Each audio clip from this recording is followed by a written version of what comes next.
Jay Crawford, Adam the Bull, Garrett Bush, and so many big names, it would take me hours to say all of their names.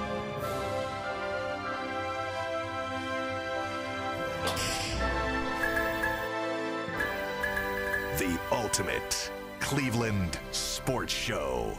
Booyah! A very good Monday morning, everybody. What do you got there, G. Bush? Hey, man, listen, by the way. What do you got? Look at this craftsmanship. He's putting makeup on that Jay Duck.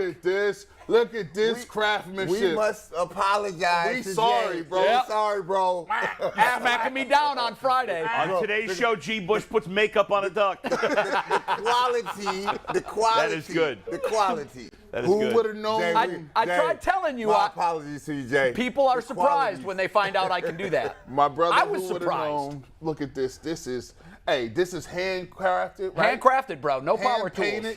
Yep, hand painted, everything. Man, this the loop guy- here, the leather loop in the front is so it's an actual working decoy. It's hollow. Listen, there's a penny in there. I'm gonna have to build a pond in my backyard. What folks don't know is that that's where Jay keeps his marijuana joints, in that duck. Adam, No no snitching. trade Oh, secret. sorry, No that was off, snitching. You can't snitch. off the record. My I bad. told you, man. Never in my Keep life. it quiet. Never in my life. That's a true story. We've got a busy show for you today. man. Very busy show. The Guardians are red hot. They've won. They are. They've won 10 of 13, and they're 3 games out of first place. We're going to talk about what this team might be able to do as we get later into summer. Crazy. Hey, man, listen, this is G. Bush here. I'm going to tell you why. You watching the Guardians, they balling out. They only a couple games out of first place, but somehow you're not able to watch them on your regular scheduled network. Figure out which app you need to go ahead and download to do that. I don't know what they're doing. Yeah, it's a mess. And hi, I'm Brad Sellers, and today, as the NBA Finals start to make its way to its close, the Cavaliers are quietly on the clock right now. Yeah. Ooh. Yeah. And I'm Sir Mix-a-Lot. And let me tell you, I'm going to tell you why rap music died in the 90s. I fell off my bike as well. We'll get it. I actually decided to go ride my bike. You fell off your bike I this kind of weekend? fell. I was stumbling and bumbling off my bike. I didn't totally fall. Is it a but I'm okay. motorbike? No. Motorbike. They go up at 10 speed. Do we have any Ring doorbell video of this? We could use that. I didn't completely First of fall all, off. are you okay? Before we I'm all jump. right. My shoulder. I'm actually injured just from riding. I'm like sore from riding a bike. Okay. Oh, my God. Yes. Chief Bush is loving all of our I'll get misery to it. and discomfort. Baby got back. Hey, Love Bull, that song. well, I won't say what you did in the group text this Okay. morning. You I can save did. that for your Sir Mix-a-Lot. Okay, yeah, Yeah, you can save that Yeah. later in Oh, the my show. Mary Kay Cabot's joining the program today. Excellent, We're excellent. excited to have Mary Kay on. For all Browns fans, they know that Mary Kay has been a longtime beat reporter for the Browns, and she's always turning stories. She usually has her finger on the pulse of what's going on inside the organization, and obviously there's a lot going on inside the organization right now. She is going to join us in just a couple of minutes, and we're going to talk, obviously, all things Browns. But before Mary Kay joins us, guys, I think we need to do this, like, especially on Monday, because the news cycle is now 72 hours away from our last show. Yeah. Normally, day to day, we try to clean up. Did we miss anything? Is anything big going on out there? We haven't. This is like maybe the longest stretch of Deshaun Watson no news that we've had in a couple of weeks. Yeah. Right? Yeah, we ain't seen much. Guys are still creating content, but as far as, hey, shout out to Busby. Thank you, man. Come on, let us breathe a little bit. Dang, you just dropping them on slowly but surely. Yeah. He was hitting us every single day, Tuesday, Wednesday, HBO, new 24 accusers, man. Now, hey, we'll take it. Give me a little break. I wonder if he's out of ammo. Well, you always say, they always say it's always quietest before the storm, right? So it seems that all the information is out here now. This league seems like it's making its way towards a decision. It goes quiet before there's a boom. So I'm expecting a boom here shortly. And by boom, you mean the league suspension. exactly. Weighing right in. I'm excited about actual football, and while it's not here yet, we have the mandatory minicamp coming up this week, and Yeah. that's it, right? That's the last football we'll see till training camp. And then in between that is the time where hopefully the Deshaun Watson situation gets settled, because I think we're all kind of fed up with the story one way or another. And And I think we all want to talk football and see what that's going to look like on the field. I think it'll be easier to talk football once we know who's going to be leading this offense. I anticipate this to go down because let's be clear, Goodell works for the owners. It's not the owners work for Goodell. Goodell works for the owners, and I'm sure they have told him that they want this resolved here. That's right. Before this thing opens up. One would think. Yeah. One would think. Well, if you didn't learn anything, they say jump. He says how high. That's how it works. I think it behooves them to get in the room, all of them, because at this point, if you can go ahead and get you a little suspension out, I've said this from the beginning. Once he is suspended, you're going to get a contingency of the Browns population, NFL population, that immediately move on. Because now we know what's to be expected. We know what's to come. And now we can talk about, well, he's going to be gone, and he'll just keep it moving that way. But the longer you wait it out, it's more speculation, and people will continue to tune in for that. Yeah, that's why the league, I think, the Browns, now the Texans, Deshaun Watson, I think it benefits everybody to get this thing out. Everybody knows what the playing field is, and then they can move on. McNuggets, let's check in with you. How was your weekend? Everything good? Yeah, it was pretty good. I went hiking yesterday. I checked out the national park, Cuyahoga Valley National Park. Yeah, it's beautiful there. Notice how he said that really fast because he wasn't sure how to pronounce it. So right? See, I caught him. That's what you do when you're not trying to pronounce it. You say it really fast. Valley. Well, that's not the worst mistake I made. Yeah. I thought I was taking one trail. I walked 4 miles in the wrong direction before I realized I was on that. Were you by yourself, or were you? Yeah, with by myself. Wow, that's kind of risky, bro. Let me ask you, OG, how many times have you taken the wrong trail hiking? None. It was my bad. Ask me why. Because you've never gone hiking. Bros don't do that. Brianna, have you taken the wrong trail with you and your contingency before? Hold on. Okay. G, okay. You take a trail, you might be going down the wrong way. What you doing? We're not doing It's not fair because Brad takes 7 steps and he's like 3 miles down the road. So it only takes him 5 steps to reach this course. Brad is smart. Are you a hiking enthusiast? Yeah, I like hiking. You do? Good. Is this your first excursion here in Cleveland? It is, yeah. And give us a grade. It was pretty solid. I was impressed. Good. Minus the wrong turn. That was on me. Very but the good. trail, to my defense, I took the Buckeye Trail. Right? You parked at the area it told me to park in. They said Buckeye Trail, left, right, forward, and backwards. And I just guessed. What town were you Mikey, in? where were you at? What town were you in? Boston Mills. Oh, you're Boston. Yeah. Oh, that ain't bad. They ski there in the winter. Yeah. Yeah, it was right next to. I wanted to. You go saw up the lifts mountain, as you were going up, probably? and I went the wrong way. Okay. But no problems. I mean, we didn't have to get the I'm here. No, National Guard out. No helicopter surge. No, I knew I messed up. I mean, it's not like 4 miles is that big a walk. I mean, you're thin as a rail. You're 29 years old. It's ugly. I'm not complaining. Mike, do I'm you just have a saying, bike? it made my excursion a little longer. Mike, do you have a bike? Not here, but I plan on getting one. All right, we get the bike. Me and you might bike. Mountain bike? Are you mountain biker? We'll bike from, let's say, from Valley View down to Akron. Let's do that. We can do that. That's a long ride. Man. Well, Brad only has to circle 8 times on the pedals and he's there. I'm gonna hitch my bike next to Mikey. Mikey gonna pull me. So I got on the bike. This was the first time I'd been on a bike for more than like 2 minutes. It's probably since I'm 15 years old. No kidding. Yeah, and I just bought a bike a couple of weeks ago. Right. And we go out to the Metro Parks, by Lakewood, on Saturday morning. We go out there, and so we get on. My wife, my son, and I, and we're riding. And I'm feeling pretty good. My butt's hurting a little bit because I got to get a softer seat. Yeah. Gotta get some. But anyway, so we stop for a minute because my wife wants to adjust her seat. So she does that, and then we get back on, and my wife and my son got going, and I kind of I had raised my seat up a little bit too, and I stumbled as I was getting up. Now I didn't fall down completely, but I stumbled and started falling off my bike. And I'm like, oh my God.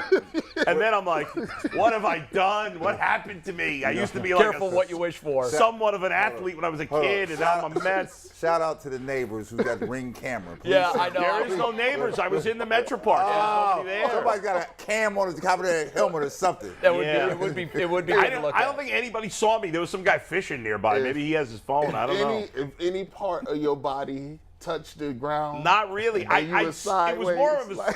was more of like a stumble, and I Right just here. kind of held myself from falling. I was this close to completely falling. Put a request out for the video. 'Cause you know how it works. I'm glad to see you reveling in my pain there, G. Bush. People never That's hilarious. people never think there's video out here. That there's always somebody We need a who's video of me fooling around on stumbling their off my phone bike. Because doing something. it's not often that you see a grown man. Like, there's certain things where it's just like, okay, when is the last time you seen a grown man on a bike that just bite it? Just completely, and he hasn't started yet. It was like I was trying to get started, and I just didn't have enough momentum. What was the length of your ride? What'd you do? A couple miles? I think we did about 4 miles round trip. All right. Hey, listen. It's a start. Applause to you. Yes, You know, kudos. you're out there, Ryan. you're trying Kudos. to get this. Kudos. You got the weigh-in tomorrow. Yes, How the are we weigh-in's tomorrow. feeling about the weigh-in? I don't feel great. I'm struggling. You were off to such a good I know. start, Bull. Well, we got Mary Kay. Let's not talk about my G. Bush, wedding. you feeling good? You want to move on, right? moving right along. Mary Kay is G. available. Bush. Hi, Mary Kay. How are you? It's man. great to have you on the Ultimate Cleveland Sports Show. Hi, How Mary you doing, Kay. Mary Kay? Hi guys, how you doing? Mary just- Kay, did you ride your bike this weekend? What did you do? You do anything like that? Anything?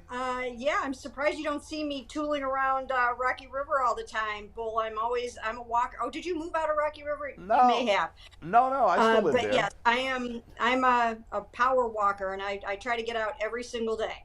Wait, by power walk, you mean Yeah. that like the speed thing where they move their hands really fast, and one foot has to be on the ground at all times or whatever? No, it's not that Okay. formal. I just go as fast as I possibly I can. got it. And I just try to keep motoring along. Very good. I never see you out there, but that's probably because I'm not out there, not you. Has nothing to That's do with more your likely. routine. It's all about my routine. So, Mary Kay, we were just starting the show talking about, it seems like for the last 2 weeks, just about every day or every other day, there was another nugget dropped in this story where you were trying to follow the breadcrumbs to see what's going on. But it seems like we've had a little bit of a lull here. Are we missing something? When was the last? I think the New York Times piece might have been the last really big revelation that we had. Am I right? Yeah, that was probably the last, sort of development. But no, I think it might have been, it was after that Tony Busby pulled the Texans into this whole you're right, situation. right. Yeah. And he's going to be adding them to the lawsuit. Now, he has not done that yet. They have not. That has not been formally filed. So I don't know if they're going through some discussions about that, some negotiations and talks about that. But yeah, that is not something that has necessarily been done yet. Mary Kay, from your perspective, are you surprised that Deshaun has not spoken again since he had that initial press conference? And how hard, like, if he just said, hey, listen, let's say he speaks again and he says, I mean, are you guys ready to talk to him about football? Or can you not even go there? Is there a balance? What do you think at this point? You know what? I am not surprised he hasn't talked yet. I thought that they would probably do this, where he had the initial press conference, and then we probably wouldn't hear from him again until the mandatory minicamp. We've only had we've had really 3 availabilities each week of the OTAs, and I'm just not surprised because there wasn't much more that he was going to be able to say from a club standpoint that was going to help them really and not hurt them from a PR standpoint. So not overly surprised by that. I do think he probably will speak at one of these mandatory minicamp days.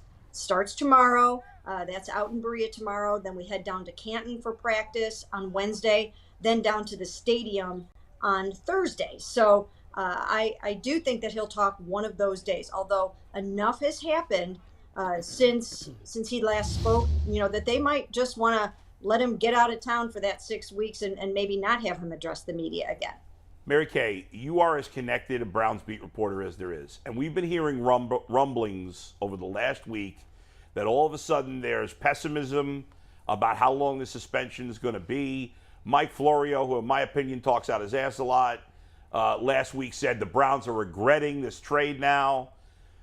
If anybody would know, it's you. Do you believe that they are now regretting this trade, and are they now worried that the suspension is going to be longer than they thought it would be when they first acquired him? Well, first of all, after all of this stuff came down, last week, the week before that, I did talk to sources that told me the Browns are still all in on Deshaun Watson. They're not thinking about trying to to void the contract or to try to go back to the Texans and say, hey, you knew things. So I think there's a lot of stuff going on behind the scenes. But from as far as I can tell right now, the Browns do not have any regrets. They still feel like they're going to be okay with this as they move forward. Now, that could change if criminal charges are filed and if anything major happens. But these last two lawsuits did not do anything to get them off of their mark. And I actually even talked to Deshaun Watson's lawyer, Rusty Hart, and he said he's been assured by the Browns that they are still all in on Deshaun. So I think right now it's all systems go. As for the second part of that question, I do sense a vibe that some people close to the situation are starting to fear that it could be a lot longer than they thought. I think initially we all thought, and maybe people in Deshaun's camp thought, that it would probably be somewhere around perhaps 6 games, maybe even 8 games. But now I do think that there's starting to be at least a concern that it could be up to a year. Mary Kay, one of the contingency plans is to have Jacoby Brissett as the backup quarterback to take over if Deshaun Watson is suspended for a long-term period of time. But one of the things I keep hearing now, and I kind of dismissed it, but I think this is kind of interesting, is the thought process that the Browns possibly could move Baker Mayfield to Carolina for Sam Darnold and maybe a late-round pick. I guess the money makes sense. They both make around the same amount of money. And if you do have Jacoby Brissett for a whole entire year, is Sam Darnold a better backup than what Josh Dobbs would be, who doesn't have any experience, right? And after that, obviously Sam Darnold will beat off the books. But is there any thought process where that could be a possible move or a possible swap for the Carolina Panthers and the Cleveland Browns? You know what? I have not been able to corroborate that yet. I've seen the rumblings. I've seen people speculating that is something that could happen. And I can't honestly say that I know for sure that that's something that has been discussed or talked about, but it would seem to make some sense. The only reason why you might not do it is because in the event a team loses a starting quarterback before the trade deadline in late October, I think you would have a much better chance of trading Baker Mayfield to that team for something decent than you would Sam Darnold. But if you just want to get Baker Mayfield off the books, out of town, and close the book on this and end this chapter, then it is something worth exploring. Again, I don't know yet if they've had substantive talks about actually doing this. I still am digging into that a little bit. But, just in terms of ending the lunacy of having Baker Mayfield around here, I think it's something worth exploring. So, Mary, let me ask you a question, because you're very well respected in this game, and you understand being around. I don't know how you stay sane in the professional sports world, because how insane it can be. But I'll just tell you this: to me, from this standpoint, it looks like if they wanted to do that with Baker Mayfield, they would have done it. They would have gotten him out of here from the beginning, right? So somebody over there sees something, and what do you think the chances of them just waiving him are now? I see that running around here in the media. They may just waive him. I don't see that happening, but what do you think?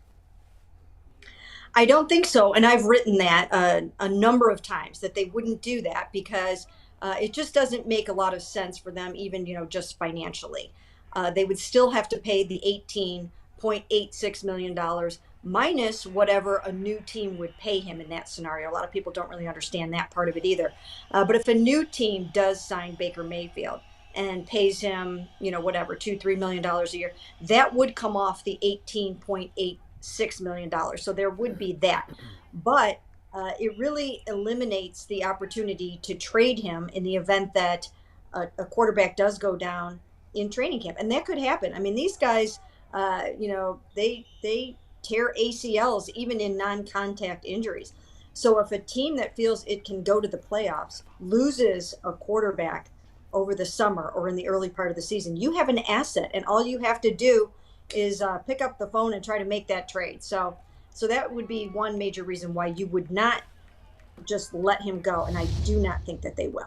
And let me ask you this: if they had not told Baker to stay home, was Baker coming to this camp? Was he coming? No. Do you think he would have showed up? He may have, because they would have had to have done something a little creative, like keep him at the facility while they're outside on the practice field, or just not have him. I mean, could you imagine him touring the Hall of Fame next to Deshaun Watson? It would have been very awkward and weird. So if he had shown up, I think that they would have maybe treated it like they do some of the other injured players, such as a Jack Conklin, where you're not going to be out there on the field. You'll be in working with trainers and rehabbing his fully torn labrum, his surgically repaired left shoulder. So they would have found a way to make it equitable for everyone. But this just is a little bit of a cleaner operation. So was there concern that he was going to show up? Yeah, I think he probably would have shown up rather than give up $95,000, which is what he would have been fined for these 3 days. So, yeah, I mean, I wouldn't have been surprised if he showed up and just decided he wasn't going to give them back any money. Okay. Mary Kay, going back to the original discussions to bring in Deshaun Watson, we all remember how that unfolded. It looked like Watson had ruled the Browns out and they weren't going to be the team that won that sweepstakes. Can you take us through what was going on inside the organization? Who was driving the bus to get this deal done? Was it Andrew Berry? Was it Stefanski? Was it the Haslams?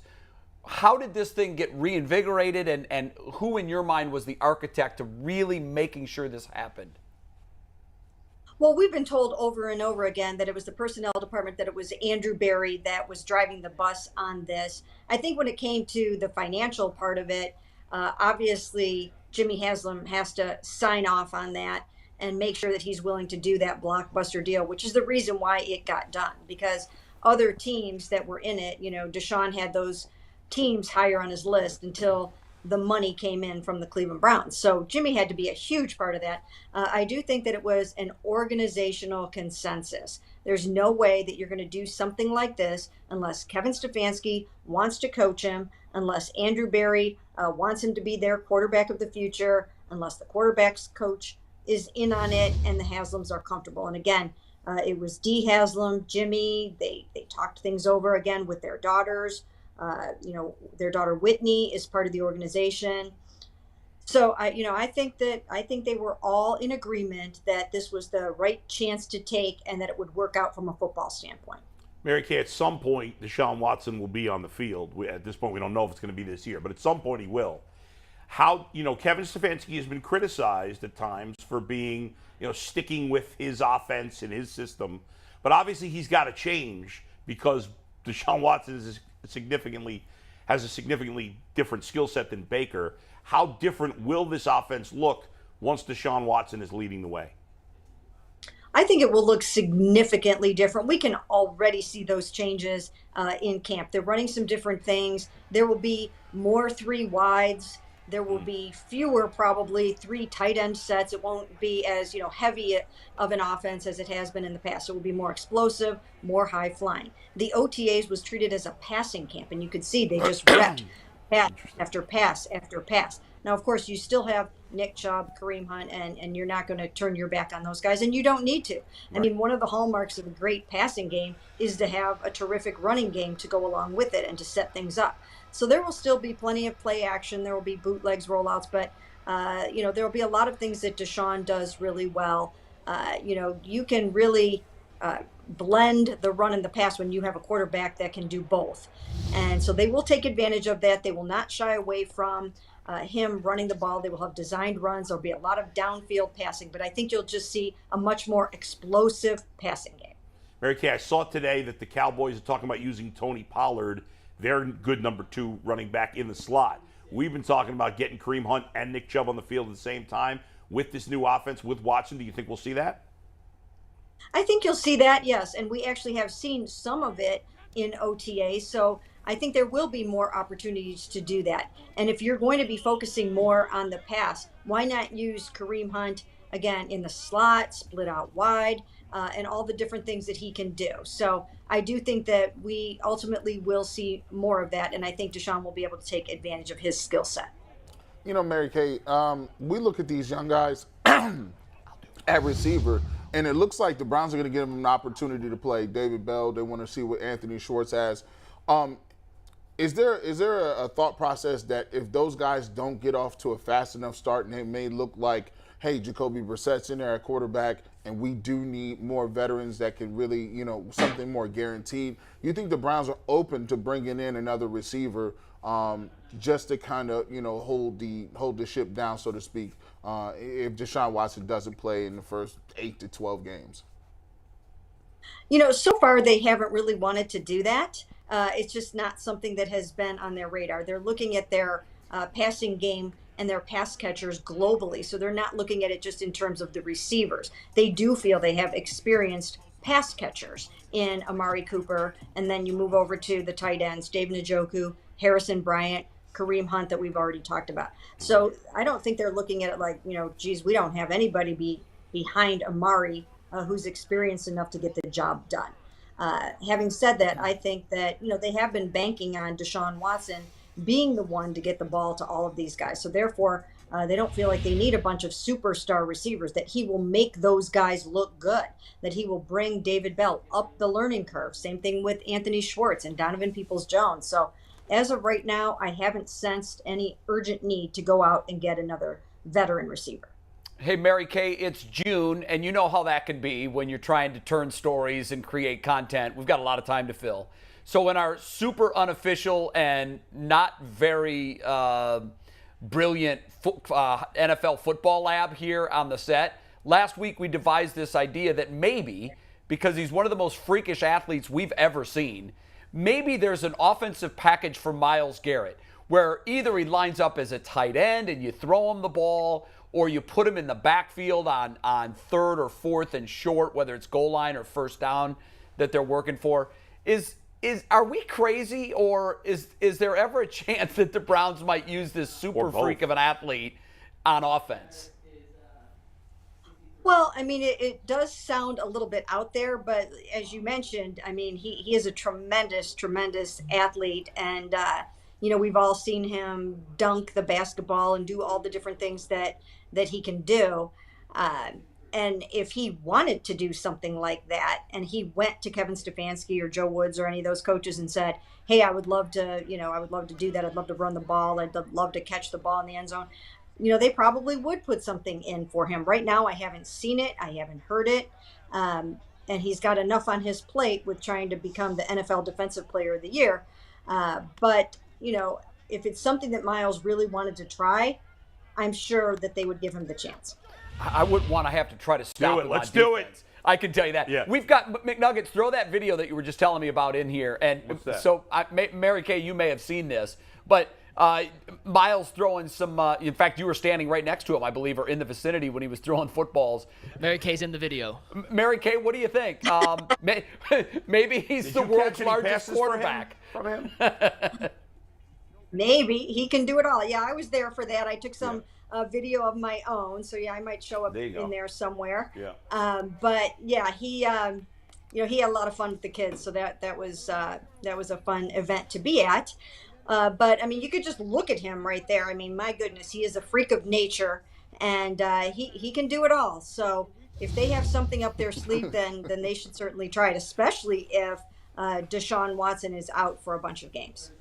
Mary Kay, real quick before you go, I know you got to go. Power walking competition amongst the Browns beat reporters. Who would I mean, most of the Browns beat reporters are, worse shape than me. Who would you be most worried about in the competition competing with there? Browns beat. Who would give you a challenge? That's a good one. Well, our own Ashley Bastock, I know she rides her Peloton every single day. Yeah. And she is actually she's actually a former Division III basketball player. Oh, really? At John Carroll. So and she is just a couple years younger than me. So she could probably kick some behind in a power walking competition. Fair enough. She looks like an athlete. I think the guys would all be passing out in 30 seconds. Thanks, Mary Kay. Yeah, Mary Kay, thanks so much for joining us on the Ultimate Cleveland Sports Show. We'll see you soon. Thank you.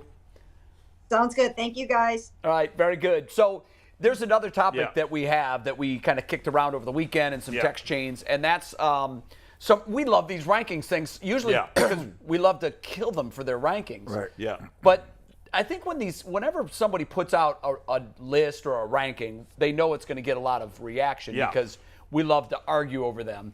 CBS put out a ranking recently of the quarterbacks in the AFC. McNuggets, do you have that full list, or do you want to just? Of course we have the full list. Okay. Yeah. What do you think we are? You know, I don't know that you're going to get a whole lot of argument with Patrick Mahomes at the top, or even Allen at number 2. But after that, it gets interesting. But guys, I'll just point out Deshaun Watson at number 7. Let's start the discussion there. By do the we way, think that's too high, too low, or just right? Go I ahead. think it's important to qualify that this is strictly on the field. Sure. That of course. This right. So if it's strictly on the field and we're not factoring in off the field stuff, Yeah. I would have Deshaun Watson. And listen, I think, in my opinion, the top 5 could go in a lot of different ways. But because Deshaun Watson didn't play last year and hasn't had any much postseason success to this point, I would put him 5. I think I'd put him ahead of Russell Wilson, and I'd certainly put him ahead of Lamar Jackson. I don't see how you can put Lamar Jackson ahead of Deshaun Watson. I got him at 6. I mean, look at the list. The list is strong, right? The list is incredible. I don't think Lamar Matt Jackson, Ryan's at 10. I don't think Lamar Jackson is ahead of Deshaun Watson. I just don't, right? The rest of the list is pretty solid. You got to stay Russell Wilson at 5. I mean, his guy has been tested. He's come through. He's done there. Everybody on that list is solid. So you're in great company. It's not like if you're at 6 or 7, you're in a bad spot. Yeah, you're pretty much splitting hairs. The only way you can move up this list now is you got to be dynamic on the field, and you got to really get it done. Russell Wilson's tricky because he's the only one of that top group that I believe, at least, is slightly in decline. I think he's over the mountain and going Matt back Ryan, down. I mean, he's below. Well, but at the top, 10. Matt Ryan's not. 7. But Matt Ryan's not in the discussion of the top guys. But Yeah, and he's going to a new system, a new team. Yeah. So, I mean, I would think that, and we don't know if Russell's. I don't know how you put Justin Herbert ahead of Joe Burrow. I don't know how you put Russell Wilson ahead of Joe Burrow at this point. Yeah, but whatever. McNuggets, let me get that list back. Yeah. Let me get that list back. Yeah, we do have to study that a little These better. dudes is tripping a little bit here. First of all, I like Justin Herbert, but come on, bro. Like, I didn't know he was killing people in the playoffs. I didn't know he had no jewelry. I did not know he won any awards. In defense of him, they missed the playoffs because his head coach. Hey, I can't help that. He threw 5. Hey, them nice stats right there. I like that 5,000, right? But Yeah, you have that's to. a nice 5,000. But here's what I'm gonna tell you. He's not better than Joe Burrow. Let's stop that. You need to drop him down a little bit. Really? No, he's definitely not better than Joe Burrow. And on top of that, Joe Burrow wins games with just walking into, like, he got that Joe Montana thing. He just show up and be good. It don't matter who you. He's got some nice pieces around him. I get it, but that's the Bengals. The Bengals. Most of those pieces outside of Jamar Chase, obviously, were there. Right, was there. And they get Jamar They didn't Chase, win and anything. he get to the Super Bowl in 2 years, and the coach was about to get fired. He's not better than him. You got and Lamar Jackson. Lamar Jackson is borderline at this point. He might want to go sign that deal they gave him. Like, he's bored. Look at that season. He did not play well last year. Them stats, to your point, if you take Deshaun Watson out and put Baker Mayfield right there, Baker got comparable numbers to that. Yeah. So 17 and 13 on the touchdown interception ratio. that ain't looking all too hot. So I got him right under. To me, they're interchangeable. If you say Herbert, if you say Deshaun Watson, or you say Joe Burrow, to me, those are interchangeable pieces. It all depends. It's preference. I think about you're what right. You like. It's Yeah. preference. I agree. I think you got to put Burrow ahead of them based on last year right now. Yes. But they could end Adam, in any order. I think Burrow has the most pressure on him coming into this season out of all of those guys. I'll agree. I think Josh Allen's got the most. Because when you look at what he did last year Yeah. and what they accomplished, Yeah. now it's you've got to do that again. And in the NFL, that's tough because teams figure out, just like they figured out with Baker, that when he rolled left, he made some crazy things happen. They took that away. You know, you get out here, and I always say there's a line out there that say, go to the video, right? So now they got more tape on him. And I would just tell you, the expectation level in Cincinnati is at an all-time high here, right? So they're not expecting to go down. They're expecting to And be, it's tough, Brad, right. because when you go to the Super Bowl, if you don't make it the next year, it's a disappointment. Right. So I would say this. I'm excited to see Deshaun Watson with the plethora of weaponry that we have here in Cleveland. What does this look like, right? Because when I looked at Mahomes, now I want to see Mahomes without Tyreek Hill. Right. And show Say me that what's going again. on. Say that again. Show me this again, right? I mean, he still has Kelsey there, you got which Kelsey, is but his you got security Kelsey guy. and They don't Tyreek have any Hill. good. They don't have any frontline wide receivers. So now. if you have less weaponry, right? Theory should tell you that you're going to do less, right? So we're going to see how people pan out. And then to Herbert's point, G, to your point, Herbert got to get it done, right? He's got to get it done. I mean, Los Angeles now. I mean, so here's a group that have been flying under the radar. Right. Now it is now showtime, right? Yeah. And I think for all those in the top 7, right, it's showtime. In Baltimore, they have to be concerned because you talk about decline. Yeah. You seeing decline there. I actually think Joe Burrow's got the least amount of pressure of all now they those have guys. video on I him. totally disagree. Lamar Jackson hasn't won a big game. Yeah, but Josh Allen Lamar hasn't Jackson just had a huge drop in his production. Is anybody expecting him to be the 40 touchdown, 8 interception guy again? If the Bengals go to the playoffs and lose in this division round, like nobody's going to be killing Joe Burrow. No, but it's a step back. I'm just saying. But the thinking with the Bengals, because they were so young and because they made it to the Super Bowl, there is a long-standing trend in the NFL that the Super Bowl loser misses the playoffs the next year. It's happened if he misses the playoffs, that's a big disappointment. Yeah. If they make the playoffs and don't get to the Super Bowl, nobody's killing them. To your point, Bull, I'll tell you this. We talked about it a little bit last week. If the Browns did all this to go get Deshaun Watson and they don't win a Super Bowl, people will be disappointed. But I'm sitting here telling you, the way it's looking with these quarterbacks, that could be a thing. Guys, There's There's an right now. all-time lot of great quarterbacks. The AFC is loaded. It's not going to be easy for anybody to get to the Super Bowl. That's a gauntlet. And it might not. It's likely not going to be the quarterback won't be the reason they go. It's going to be the quarterback that has the best supporting cast around him. Because these guys, to our own definition, they're all almost not interchangeable, but there's so little difference between all of them. The team with the best supporting cast is going to rise to the top. When you have teams that are built the way the teams in the AFC are structured, the top tier teams, right? What is going to be key and paramount in this season is who stays the most healthy. Oh, it's always true. Right. Who stays the most healthy? Yeah. Because people start getting nicked up and falling off to the side. You saw it happen to us last year. Guys falling down, and then you got less weapons. Less weapons mean less wins. Right? The Bengals, for example, were very fortunate. They didn't have any key injuries really last year. In most years when the teams, at the end of the season, when you look at who's in the Super Bowl, usually you can look at those teams and say, they avoided the key injuries. Yeah, and that's just luck, throughout the season. That is the roulette. I mean, you never know how that's going to play that's out. in every sport. Yeah, right? I will say this: if the football gods even things out over time, the Browns have just been decimated the last couple of years with their timing on the COVID games. Yeah. And when you look at the North, well, the Ravens got crushed by injuries. The team that won the AFC finished 2 games ahead of the team that finished last. Yeah. I mean, you could throw them into a hopper, and they could have easily flipped around. Baltimore could have won the division last year. The best teams I ever played for were teams that were managed by people that knew how to manage personnel. That meant we're not going hard today, right? I looked at you, y'all look at your performance number. You take it easy today. The rest of y'all going to practice today, but you sit it on down, right? Those that can manage that, reading the tea leaves. Because the key is to make people, make sure that people are available at the finish line, not in the beginning of the race, right? Do you think that when I saw the list, I immediately said, well, Watson's 7 because we haven't seen him. You know, when you sit a year in the NFL, that's a long time to sit and to be inactive, and you just don't know. I mean, we've seen guys in the past have tremendous success. The 2 guys for me that come to mind, RG3, defenses were ripping up the playbook. They were rewriting the way they played defense in this league because of RG3. Blink, and he's out of the league. Gone. So teams can catch up to what, and I think last year we saw teams catch up to what Lamar Jackson was doing. When Miami had success that night, Thursday night game playing, or maybe a Sunday night. It was a Thursday night game.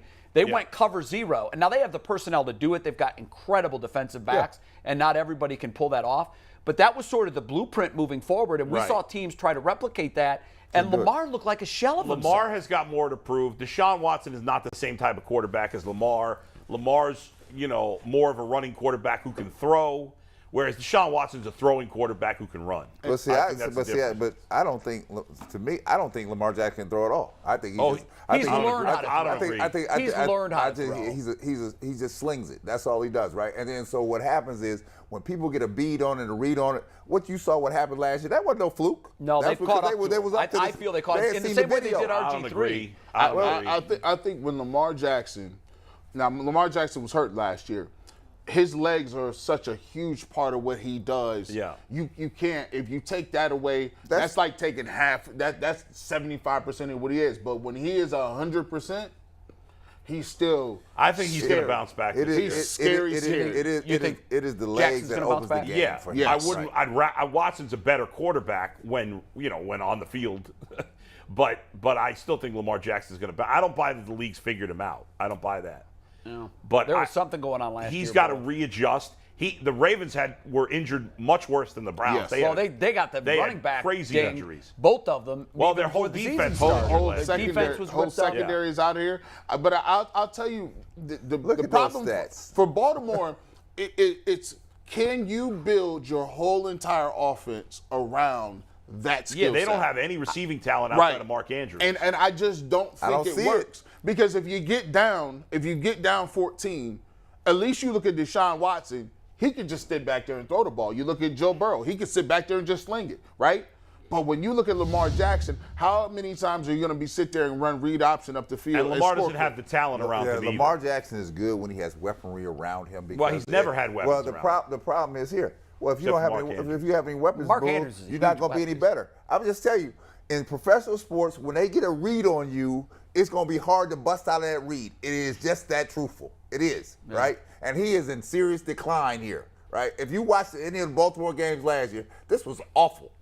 If you're a Baltimore Ravens fan, it was awful. He did throw 5 picks against the Browns. Yeah, he had. I watch every Ravens game, and he had a bad season, no doubt. I don't believe that's. I don't think the final story. Well, guys, let's go to the expert. Tim Couch joins us now on the Ultimate Cleveland Sports Show. He's with us every Monday. Tim, I don't know if you saw the list. How you doing? I hope you had a great weekend. McNugget, if you can, throw the list up again. We're kind of talking about where Deshaun fits in. Is he really at number 7? And also kind of a tangent that we've gone down here is Lamar Jackson in decline? Brad just said serious decline. What do you make of this list, where Watson is, and then also on Jackson's trajectory? Yeah, when I look at it, the first thing that jumps out to me is Joe Burrow at 5. Like, I think Joe Burrow is at worst number 3, if not 2. Yes. I love Josh Allen. I love what he brings to the table. But Joe Burrow is a special football player. And, the guy just took the Cincinnati Bengals to the Super Bowl. I mean, that in itself is phenomenal. He's coming off an ACL injury, to boot as well. So he's a special player. Lamar certainly has dealt with some injury issues, some inconsistency issues from, being a pocket passer. He struggled a little bit in that aspect. But, he's a talented guy. So, hopefully he comes back healthy and he's able to perform at the level that he was playing at before the injuries. Deshaun hasn't played in a year, so we'll see when he gets back on the field where he's at. But I'll tell you, I like Derek Carr a lot too. I think that 6, 7, 8 range is really up for debate. That's kind of a toss-up to me. Those guys are very similar players in my book. I think a lot of it's a great point, Tim. I mean, the AFC is as loaded with talent at quarterback as we've seen in a long time. And there's going to be good quarterbacks that are going to miss the playoffs. They might have great years. Like, Derek Carr could throw for 4,800 yards and miss the playoffs. Same thing in the North, right? Like, it's possible the Bengals went to the Super Bowl. They can miss the playoffs because there's so many, especially in the North and the West. Like, all those teams are good except for maybe Pittsburgh, but you never count them out because of their coach. I mean, so, like, when the season's over, there's going to be fan bases that are going to be like, how did we not make the playoffs? It might not be because your guy played bad. It's just because there's so many good quarterbacks. So many good quarterbacks. You go down that list, you're adding guys like Russell Wilson to the mix and now Deshaun Watson. Yeah. The AFC is such a strong conference for quarterbacks, compared to the NFC especially. You go to the NFC, you're talking about, Aaron Rodgers and Tom Brady, who's my age, and then, you got Kyler Murray, and then it's kind of a pretty big drop off. Yeah, Dak, and Dak's been he's had his issues, been inconsistent and injuries and things. So it's been it's a big difference between the talent level in the AFC and the NFC. So the AFC is going to be extremely tough to win football games this year. And heard you guys mentioning supporting cast a little bit earlier, and that's really what it's going to come down to because all these quarterbacks are so talented and such good football players. It's really going to come down to who has the better defense, who has the better running game, who has the better offensive line, who has the better weapons on the outside that can make plays for them, and then staying healthy. That's what it's all going to come down to because all these guys can win football games for you, and they're all capable of taking a team to the Super Bowl. Tim, you talked about supporting cast, and I want to go to someone that wasn't on the top 10 on that list. I'm going to number 12. I see Trevor Lawrence on here, and I was told by the world that he was a Elway. He was a once-in-a-generation type quarterback, but you see what happens when you get with a team like Jacksonville. It ain't once in a generation. Do you think he can rebound from this, or do you think there's been some irreparable damage done to Trevor Lawrence? Have you seen like him seeing deer in the headlights? How do you think he bounces back? Because I think they would have thought he was going to be somewhere like Andrew Luck, top 10 at least on that list as coming out of Clemson. Well, I think I can speak from experience on this one. Going to a football team that wasn't very good around him. Trevor, coming out of college, in high school even, I don't think the guy lost a game his whole high school career, only lost a couple while he was at Clemson, and then he gets to the NFL, and he's dealing with loss after loss after loss, and I can tell you that takes a toll on you mentally as a quarterback because you feel that pressure. You feel like it's on you to go out and win games. And when you're not winning, especially as the number 1 overall pick, you feel that pressure from, the media, the fans, even your damn teammates, you feel it from because they're looking at you like, hey, man, you're the number 1 pick in the draft. You're supposed to be winning games. But when you don't have that supporting cast, it's tough. And hopefully they can build it around Trevor because he is a talented football player. But right now he's not able to go out and showcase what he's able to do. And Tim, let me tell you on that list. I can't remember if I saw him on this list. I tell you who I've been impressed with, who's been playing under duress. So in Chicago, my Ohio State alum has been playing. That was just we're just doing AFC. He's been playing. So tell me, what do you think? Because I watched the Bears and watch what he's doing. Watch what he's doing in Chicago. I mean, he's running for his life, but he's making plays. Yeah, he makes plays, man, and you can just see what a special talent he's going to be. Just watching the plays he's able to make with not much talent, not much help around him, just able to create. With his legs, his ability to throw the ball down the field and make plays when nothing is there. I mean, he's going to be a good player in this league for a very long time. And just like just like Trevor Lawrence that we were talking about, hopefully they can put the pieces in place around him where he can actually be the player that he's capable of being. Because there's been so many good quarterbacks in this league that really didn't make it for a long period of time just because of supporting cast and being in the wrong place at the wrong time, and then injuries and whatever happens. So hopefully that doesn't happen to Justin because I really like his game. I think he's a heck of a football player. Tim, earlier, Jay said he thought Joe Burrow had a lot of pressure compared to the other top quarterbacks. I see it differently. I feel like he's got less. I mean, Lamar Jackson hasn't won a big game, and frankly, Deshaun Watson hasn't won a big game at this point in his career. Those, Josh Allen, the disappointment in the playoffs 2 years in a row. Patrick Mahomes, his team he's won a Super Bowl, so I don't know if he has any pressure, but they gagged badly against the Bengals last year. Do you agree with Jay that Joe Burrow's got a lot of pressure, or do you think some of these other guys have more heading into the season? To be honest with you, I can see both sides of it. I can see if Joe Burrow, Joe Burrow's side, he can say, well, I've proven I can take a team to the Super Bowl. So I've proven I am that guy. I am the franchise quarterback that can take a team like Cincinnati to the Super Bowl. So, obviously everyone believes in him. The city believes in him, his teammates, and everyone knows he's the guy. But for Josh Allen and those other types of guys that you mentioned, it is really about taking that next step and showing they are capable of winning a Super Bowl or at least going to one. And Josh is, more than talented enough to be that type of player. He's just had some unfortunate breaks. It came down to a coin toss in the playoffs for him last year. I think he would have made it a year ago. But, he's those guys are all so talented, man. It's just a fine line between winning and losing in the NFL. And it just comes down to a play or two here and there. And they're all capable of doing it. Just, I think you always feel that pressure as a franchise quarterback to take a team to the Super Bowl, but these guys are certainly all capable. Tim, Myles Garrett on offense. You love it, like it, hate it? What do you think? Man, I'd take him any day. I've seen the highlights of him playing basketball. I mean, a guy that size, 6'5" or whatever, about 280 pounds. Like, how can you miss that target? I'm 40. I'll be 45 next month. I can hit him right now between the numbers. Like, you can't miss that dude. And if you do, he can just jump up over everyone and grab it. So, he's an unbelievable athlete. You just see this guy jumping around like he's, 180-pound, shooting guard in the NBA or something. He's 270 pounds doing this type of stuff. And it's unbelievable what he's able to do athleticism-wise, and just, the speed and, the power that he has is just unbelievable. Have you ever played, to me, Myles Garrett is one of the all-time freak athletes, in any sport. Can you think of a player you played with that had that size, speed, strength combo? Is there anybody that comes to mind? Courtney Brown, who was the number 1 pick in 2000 out of Penn State, man, that guy, I'm telling you, if he would have stayed healthy, he was going to be a special football player. He was kind of like a Myles Garrett, man. He was about 270 pounds or so. He was completely shredded. I think he ran a 4.5 40 at the combine or something like that at that weight.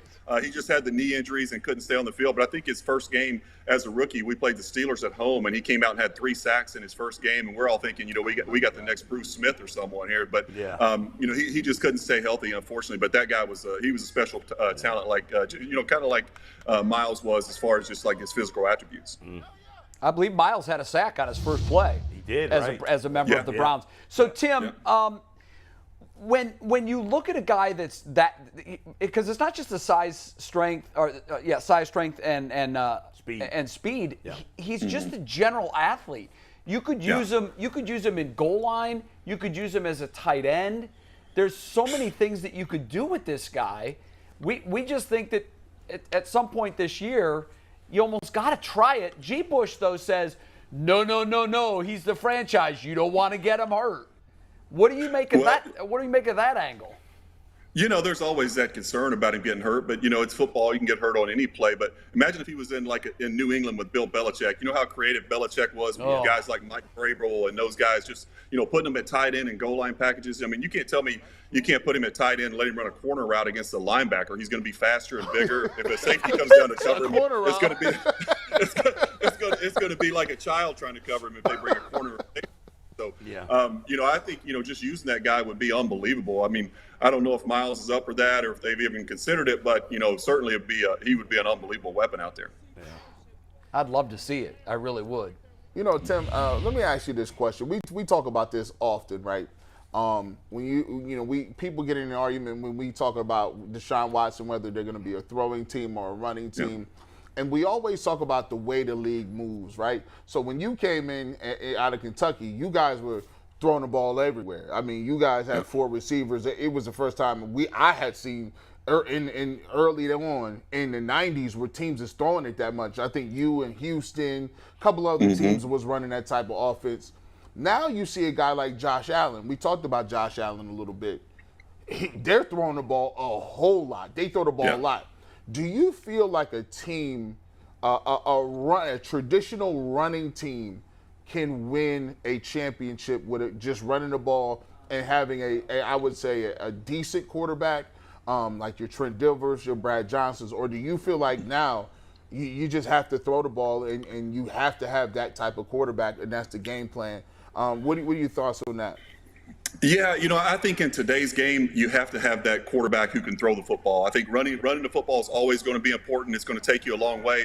But to get over the hump and actually win games in the playoffs, make it to a Super Bowl, you're going to have a guy who can stand in the pocket and make throws because, the defenses are so good nowadays. They're so fast. They can take away your run eventually. If that's all you're going to do is be one-dimensional, they're going to stop the run. They're going to make you throw the football. And if you can't do it, they're going to end up beating you. But, the way the game is set up, the rules as far as, not being able to hit the quarterback the way they used to, not being able to hit the receivers across the middle the way they used to, the pass interference rules, the way everything is set up nowadays, it's set up for you to be able to throw the football and put up these huge numbers. And that's why you see all these quarterbacks' numbers that have been skyrocketing over the last several years in the passing game. So I think you have to have that quarterback who can take advantage of a defense that's going to try and load up and stop the run on you. So, Tim, when you look at the receiving core here with Cleveland, are we missing something? Do you see something that is necessary to be added to this mix? What do you see? We've shuffled up our receivers here. What do you see now? Yeah, it's going to be an interesting year. They've lost a lot of talent over there. Obviously, you bring in Amari Cooper, who's an elite football player. But I think you got Peoples-Jones back, who's a good player. But we'll see how he progresses. But I think one of the keys is going to be a guy like Anthony Schwartz. I'm looking forward to seeing how he does in mini camp, throughout training camp. He's a guy who only caught, I think, 10 passes or so last year as a rookie, but he's a absolute speed merchant. He can get down the field. He can take the top out of the defense, and they need that type of playmaker. Cooper's not really going to be that guy. Cooper's going to be your route runner who's going to get open. He's going to get separation. He's going to catch a ton of balls, but you need that explosive playmaker, kind of like Deshaun had in Houston with a guy like Will Fuller. Just that speed who can get down the field. Deshaun throws such a great deep ball, so hopefully Schwartz can be that guy that steps up. a lot of pressure on those guys at wide receiver for the Browns. With the talent they've lost, you lose those great receivers that they had the last couple of years with Jarvis and Odell's gone obviously, but so a lot of pressure for some young guys to step up and be playmakers. Tim, let's get to the important conversation here. Coming up later this week, potentially, Mikey McNuggets is going to play against former Browns linebacker DeQuell Jackson. Mikey played Division III basketball. DeQuell did not play basketball in college, but obviously he's a great athlete as a former NFL player. Yeah. They're going to be playing one-on-one. I don't know. Do you know DeQuell well? I don't know him, no. Okay. But I didn't know about this game either. So where's give me a little information. When's this taking place? I'm setting it up. We're gonna play indoors. It's gonna be one-on-one, small crowd by invite only. I think Tim wants in. Yeah, Tim, you want to play? Yeah, I was gonna say. I mean, you got winners? Next time you're in town, Tim, we'll have you to set it up. Tim gets the winner. How about that? Tim gets the winner. Tim should crush both of them. He played basketball. Nobody on staff is coming close to beating Tim. Yeah, but who are you taking? You going with DeQuell Jackson, or you going with Mikey McNuggets in the one-on-one? Well, considering I haven't seen DeQuell play, I've seen Mike's three-point game now, and he looked pretty good, those threes that he showed a couple shows ago when I was on. So I'm going to go with his outside jumper to get the win in this. DeQuell watches everything. I'm going to get a text from DeQuell in 30 seconds, and you're dead, it's only because I haven't seen your game, DeQuell. I mean, I don't know what type of player you are, so I've seen a little bit of his. So. As he lays down, if I'm precursor like that. If I'm DeQuell, I'm just backing Mikey down every play. He's got about 150 pounds. Is that part of the game? Do you have a rule? He's backing you down. No, here's how you stop that. Are you doing 3 dribbles? Well, this started as a 3-point contest. Okay. And then now Bull is trying to initiate a 1v1 game. No, I want a game here. No 3-point contest. I got fans coming. Come on now. If it's 3 dribbles, Mikey can compete. What day does this go down? DeQuell's coming to town this week. DeQuell, Thursday, by the way, right? Announcement for everybody. DeQuell will be in studio, full show on Friday. That's great. Okay. In the house, I'll face my rival. We're going to see if on My Thursday. rival. Me and DeQuell have DeQuell's my boy now, but I can't tell if he actually wants to kill me or if he likes me. He likes I think he likes you. on the line of I'm a little nervous. I think he likes you. But he has to do something for the Browns on Thursday. So we're going to see, depending on his schedule, if we can set it up for Thursday. We're going to do it Thursday. Yeah. If not, we'll do it the next time he's in town because I got to take care of some Tim, we need to get you to Cleveland, too. We need to get you in studio, and then you got to face the winner, too. And Tim, man, that'd be great. I'd love to. And Tim, see? And Tim, we think Mikey McNuggets, don't we have something to ask Tim about him if he was still playing right now? Yeah, we're going to get to that in one sec. Tim, when you're here, I'll challenge you to a 3-point shootout, too. Let's rock. Okay, I need to start shooting some jumpers. I haven't shot in a while. I've been focused too much on my golf game, man, so I'm not getting ready for that one. He's awfully cocky there, McNuggets. He's been focusing too much on his golf game and on something else, which we're going to tell you about in 1 second.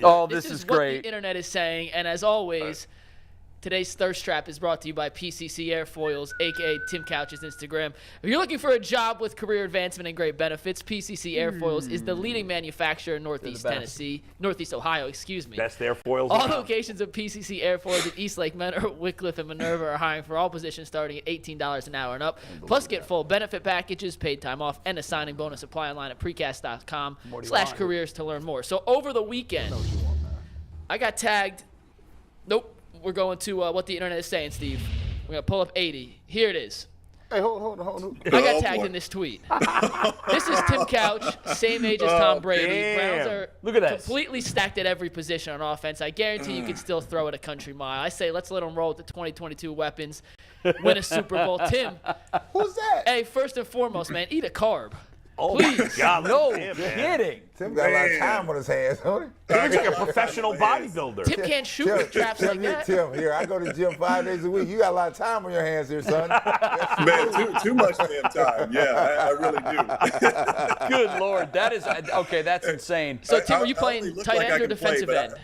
I only look like I can play. I promise you, if they hit me one time, I'd fold like a lawn chair. I don't need anything to do with getting hit anymore. Tim, that's your IG hit right there. That's what you put on IG. Well, yeah, I figure, you work out 2 hours a day. Everybody else shows it off on Instagram. Why not post one here and there? So. Tim, why would you ever wear a shirt? Yeah. I mean, if I was in that good man. shape, I'd never wear a shirt. See, Well, when I post that stuff, see my kids, they get embarrassed. They're like, "Dad, please don't ever post anything like that again." They're like, seriously. Tim is out here maxing out on body parts that shouldn't be maxed out on. He maxing out on abs. How you max out on abs? Yeah, I do 225 on abs. 225. You got hours. You got Hey, hours. man, You got Tim, hours don't set on apologize. that. for that. So what is the position debate here? Yeah, tight end or defensive end? Yeah, Tim, would you play tight end or DN right now if you had to step on the field? Definitely tight end. I think I could catch some passes, but defensive end, there's no way I'm getting around an offensive tackle. There's no way. No. I've never played defense in my life, so I'd have no clue. That's fantastic. Are you bigger man. than Myles Garrett right now? No, I'm about 235 pounds. I played it like when I was with the Browns, I was probably 230, 235. I've just leaned out quite a bit, I'm 235, 240-ish, something like that. Myles is, 265, 270. So he's got quite a bit on me. So Tim, me and Adam the Bull, we're doing a weight loss competition here, right? And we're weighing in every Tuesday. So obviously, you have the whole workout thing and eating thing. What are your advice? What are some things that normal people would eat that you don't eat anymore? Like that you've eliminated. Tom Brady hasn't had sugar in years. What's something that you would say, like, I haven't ate that, or something that normal people would eat? I still eat pizza, I just don't eat it all the time, stuff like that. I still will have dessert with dinner every now and then. I just don't do it quite often. But one thing I haven't had in probably, over 20 years or something is a soda. I haven't had a soda, like sugary stuff I stay away from. My main thing with my diet is I don't count calories. I'm not real strict. The only thing I count is my protein intake, and I try to get like 220 to 240 grams of protein per day. Wow. But other than that, I don't really count anything. I eat a lot of, chicken and fish and, steaks. I eat a lot of eggs and, I eat oats for carbs. I'll eat sweet potatoes. I'll eat brown rice, stuff like that. But, every now and then, if I'm out to dinner or whatever, I'm not really concerned about, eating bad foods or whatever. I'll eat whatever when I'm out to dinner. But when I'm at home and I'm cooking meals, I stay pretty healthy with it. So Tim, you going high protein. How many workout days you do in a week? I work out, usually 6.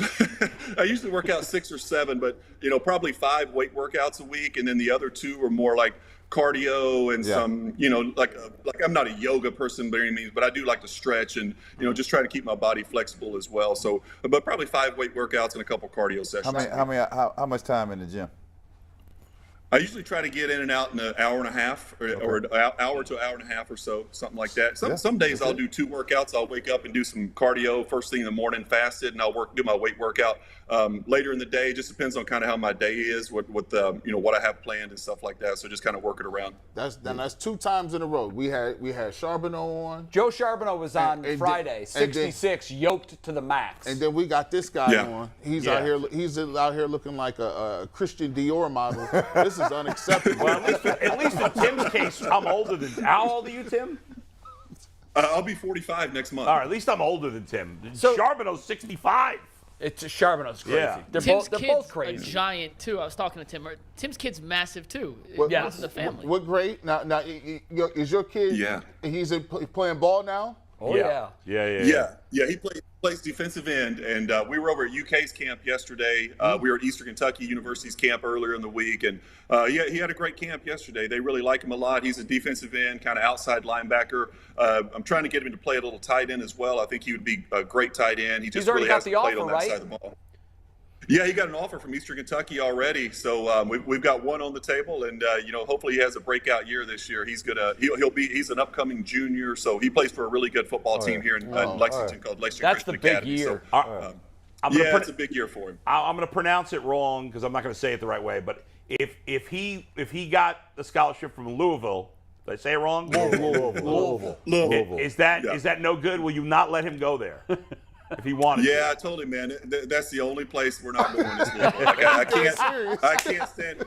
Man, it's like, you know how it is, guys. It's like Ohio State and Michigan. I can relate, bro. You know how it is, Brad. I can relate, bro. So I'm like, you can go anywhere in the United States except Louisville. We're not doing Louisville. I had to hang up on the Michigan coach. I said, listen, we're not even going to do this, right? So I'm not going to pull your leg here. She is not coming to Michigan. I have to live in Ohio. Absolutely. It's not happening. Yeah, right? that's right. Hey, it is what it is, man. Let's not even do the dance. The people in Lexington would disown me if I let my son go to Louisville. So I can't do it, man. Yeah, that's like a Rick Pitino move. When Pitino, after Pitino coached in Kentucky, he shows up with the Cardinals, man. He was at one time. He was one of the most beloved guys in the history of the state. Yeah. And absolutely. Not so much anymore. You don't. That's one line you just don't cross. Tim, thanks so much again for coming on. Always good to see you. Thank you, guys. We'll see you next week, and let's try to get a schedule for you to come into Cleveland. Yeah. All right, very good. We get the workout. Print the workout for us, bro. We want to know what the workout is, bro. I'll email it to you. All right, see you guys. Thanks, Tim Couch on the Ultimate Cleveland Sports Show. Tim, thank you very I just have much. a content idea. When Tim comes on top of the three-point shootout, he's got to lead us through a workout. Yeah, I'm game. We got a gym. We got the gym literally next door. Tim, you down for that? Absolutely, man. Yeah, let's do it. Make sure you have some medical assistance here, just in case. Just in case I pass out. All right, Tim, thanks, man. Thanks, Tim. See you guys. Thanks. I think you're right, Bull. Yeah. If any of us look like that, we'd probably do the show without a shirt. Tim said he'd do it. I would never. If I looked like him, I would never wear a shirt. But never. But he's doing all the right things. Fasted cardios in the morning. He's doing at least 5 gym workouts a week. He's There's doing nothing more protein, obnoxious than skinny people talking about weight loss. Any weight loss plan works as long as you do it. The reason we get fat is because we can't stick with it. That's it. Any weight loss plan will work if you do it. No, no, that's not true. You've never been fat. You don't know. That's not true, right? That's not true. What it requires is some discipline. Yes. That's what it That's requires. what I'm saying. You got to do On it. both ends, though. It's not just what you put in. Nope. It's the work that you do. Yes, exactly. You move more, eat less. But you could move a ton if you're eating poorly. It doesn't matter. See, God ain't gonna give everybody everything. Like He give you about 3 to 4 things to prosper in life.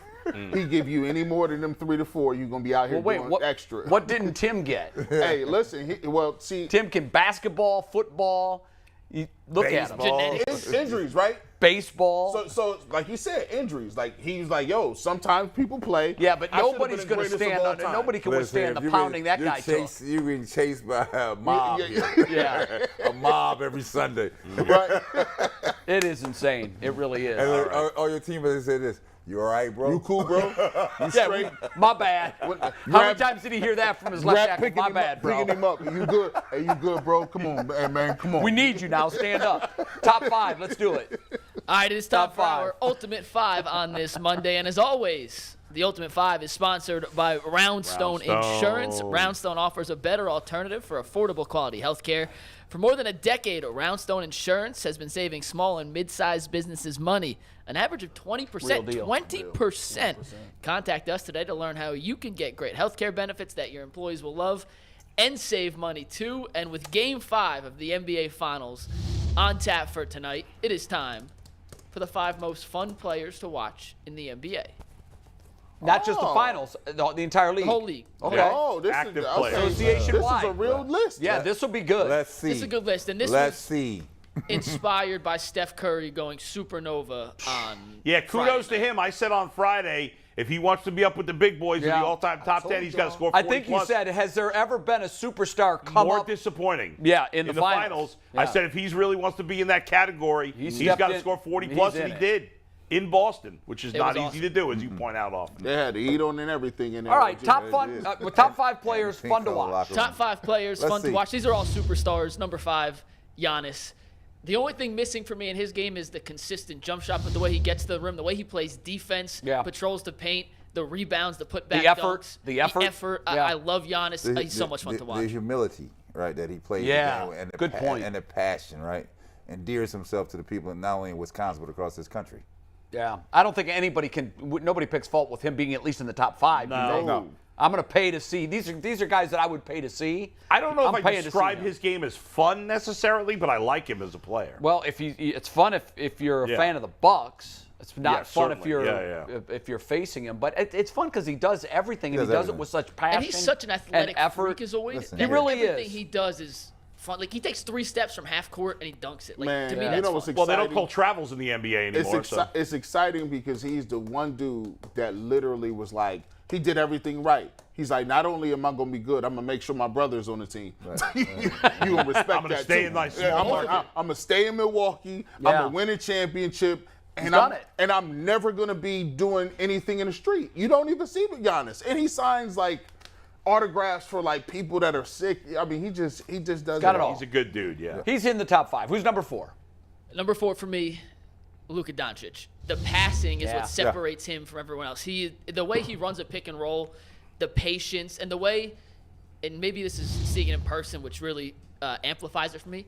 He plays at like half speed when everyone else is flying around, and his patience and ability to just dissect the defense.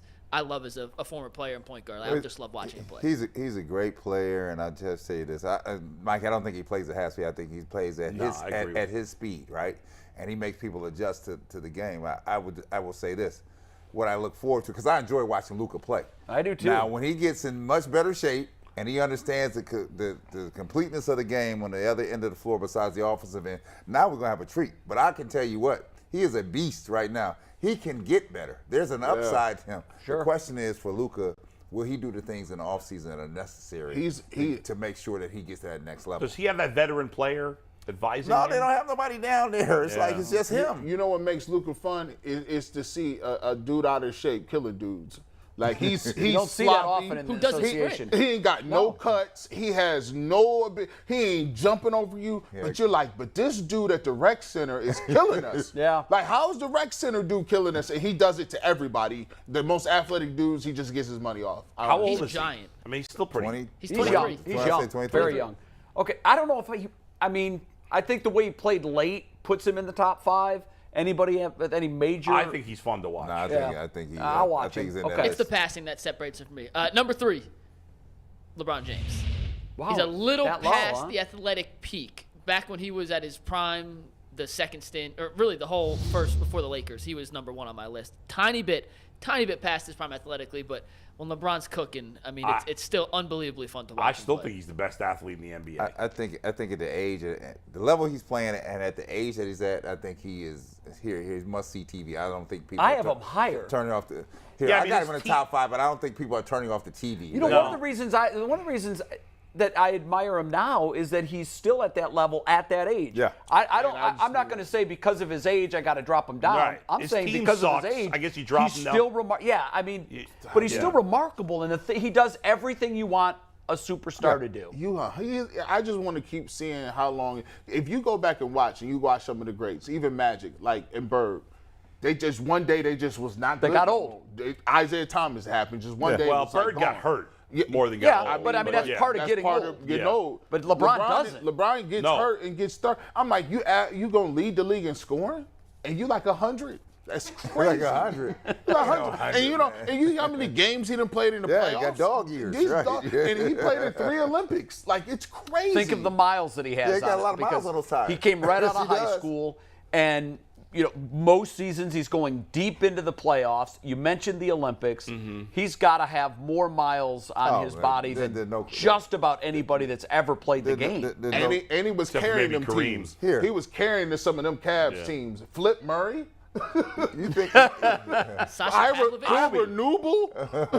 I know, man. It's laughable. You reaching back in your bag. Yeah, I'm in my bag. Number 2, Honestly, the top 3, we're splitting hairs on all this. Yeah. It's just personal preference. like For me, most lists. it's number 2, Kevin Durant. No, I not even on my prefer list. the mid-range jump shot that KD pulls up. It's my favorite shot in basketball to watch. Man, As a lifelong Nets fan, now he's a net. When that kid is cooking, he cooking, right? I mean, He like, is. Let me tell you how that. So Mikey's on spot on, because I'm gonna tell you what.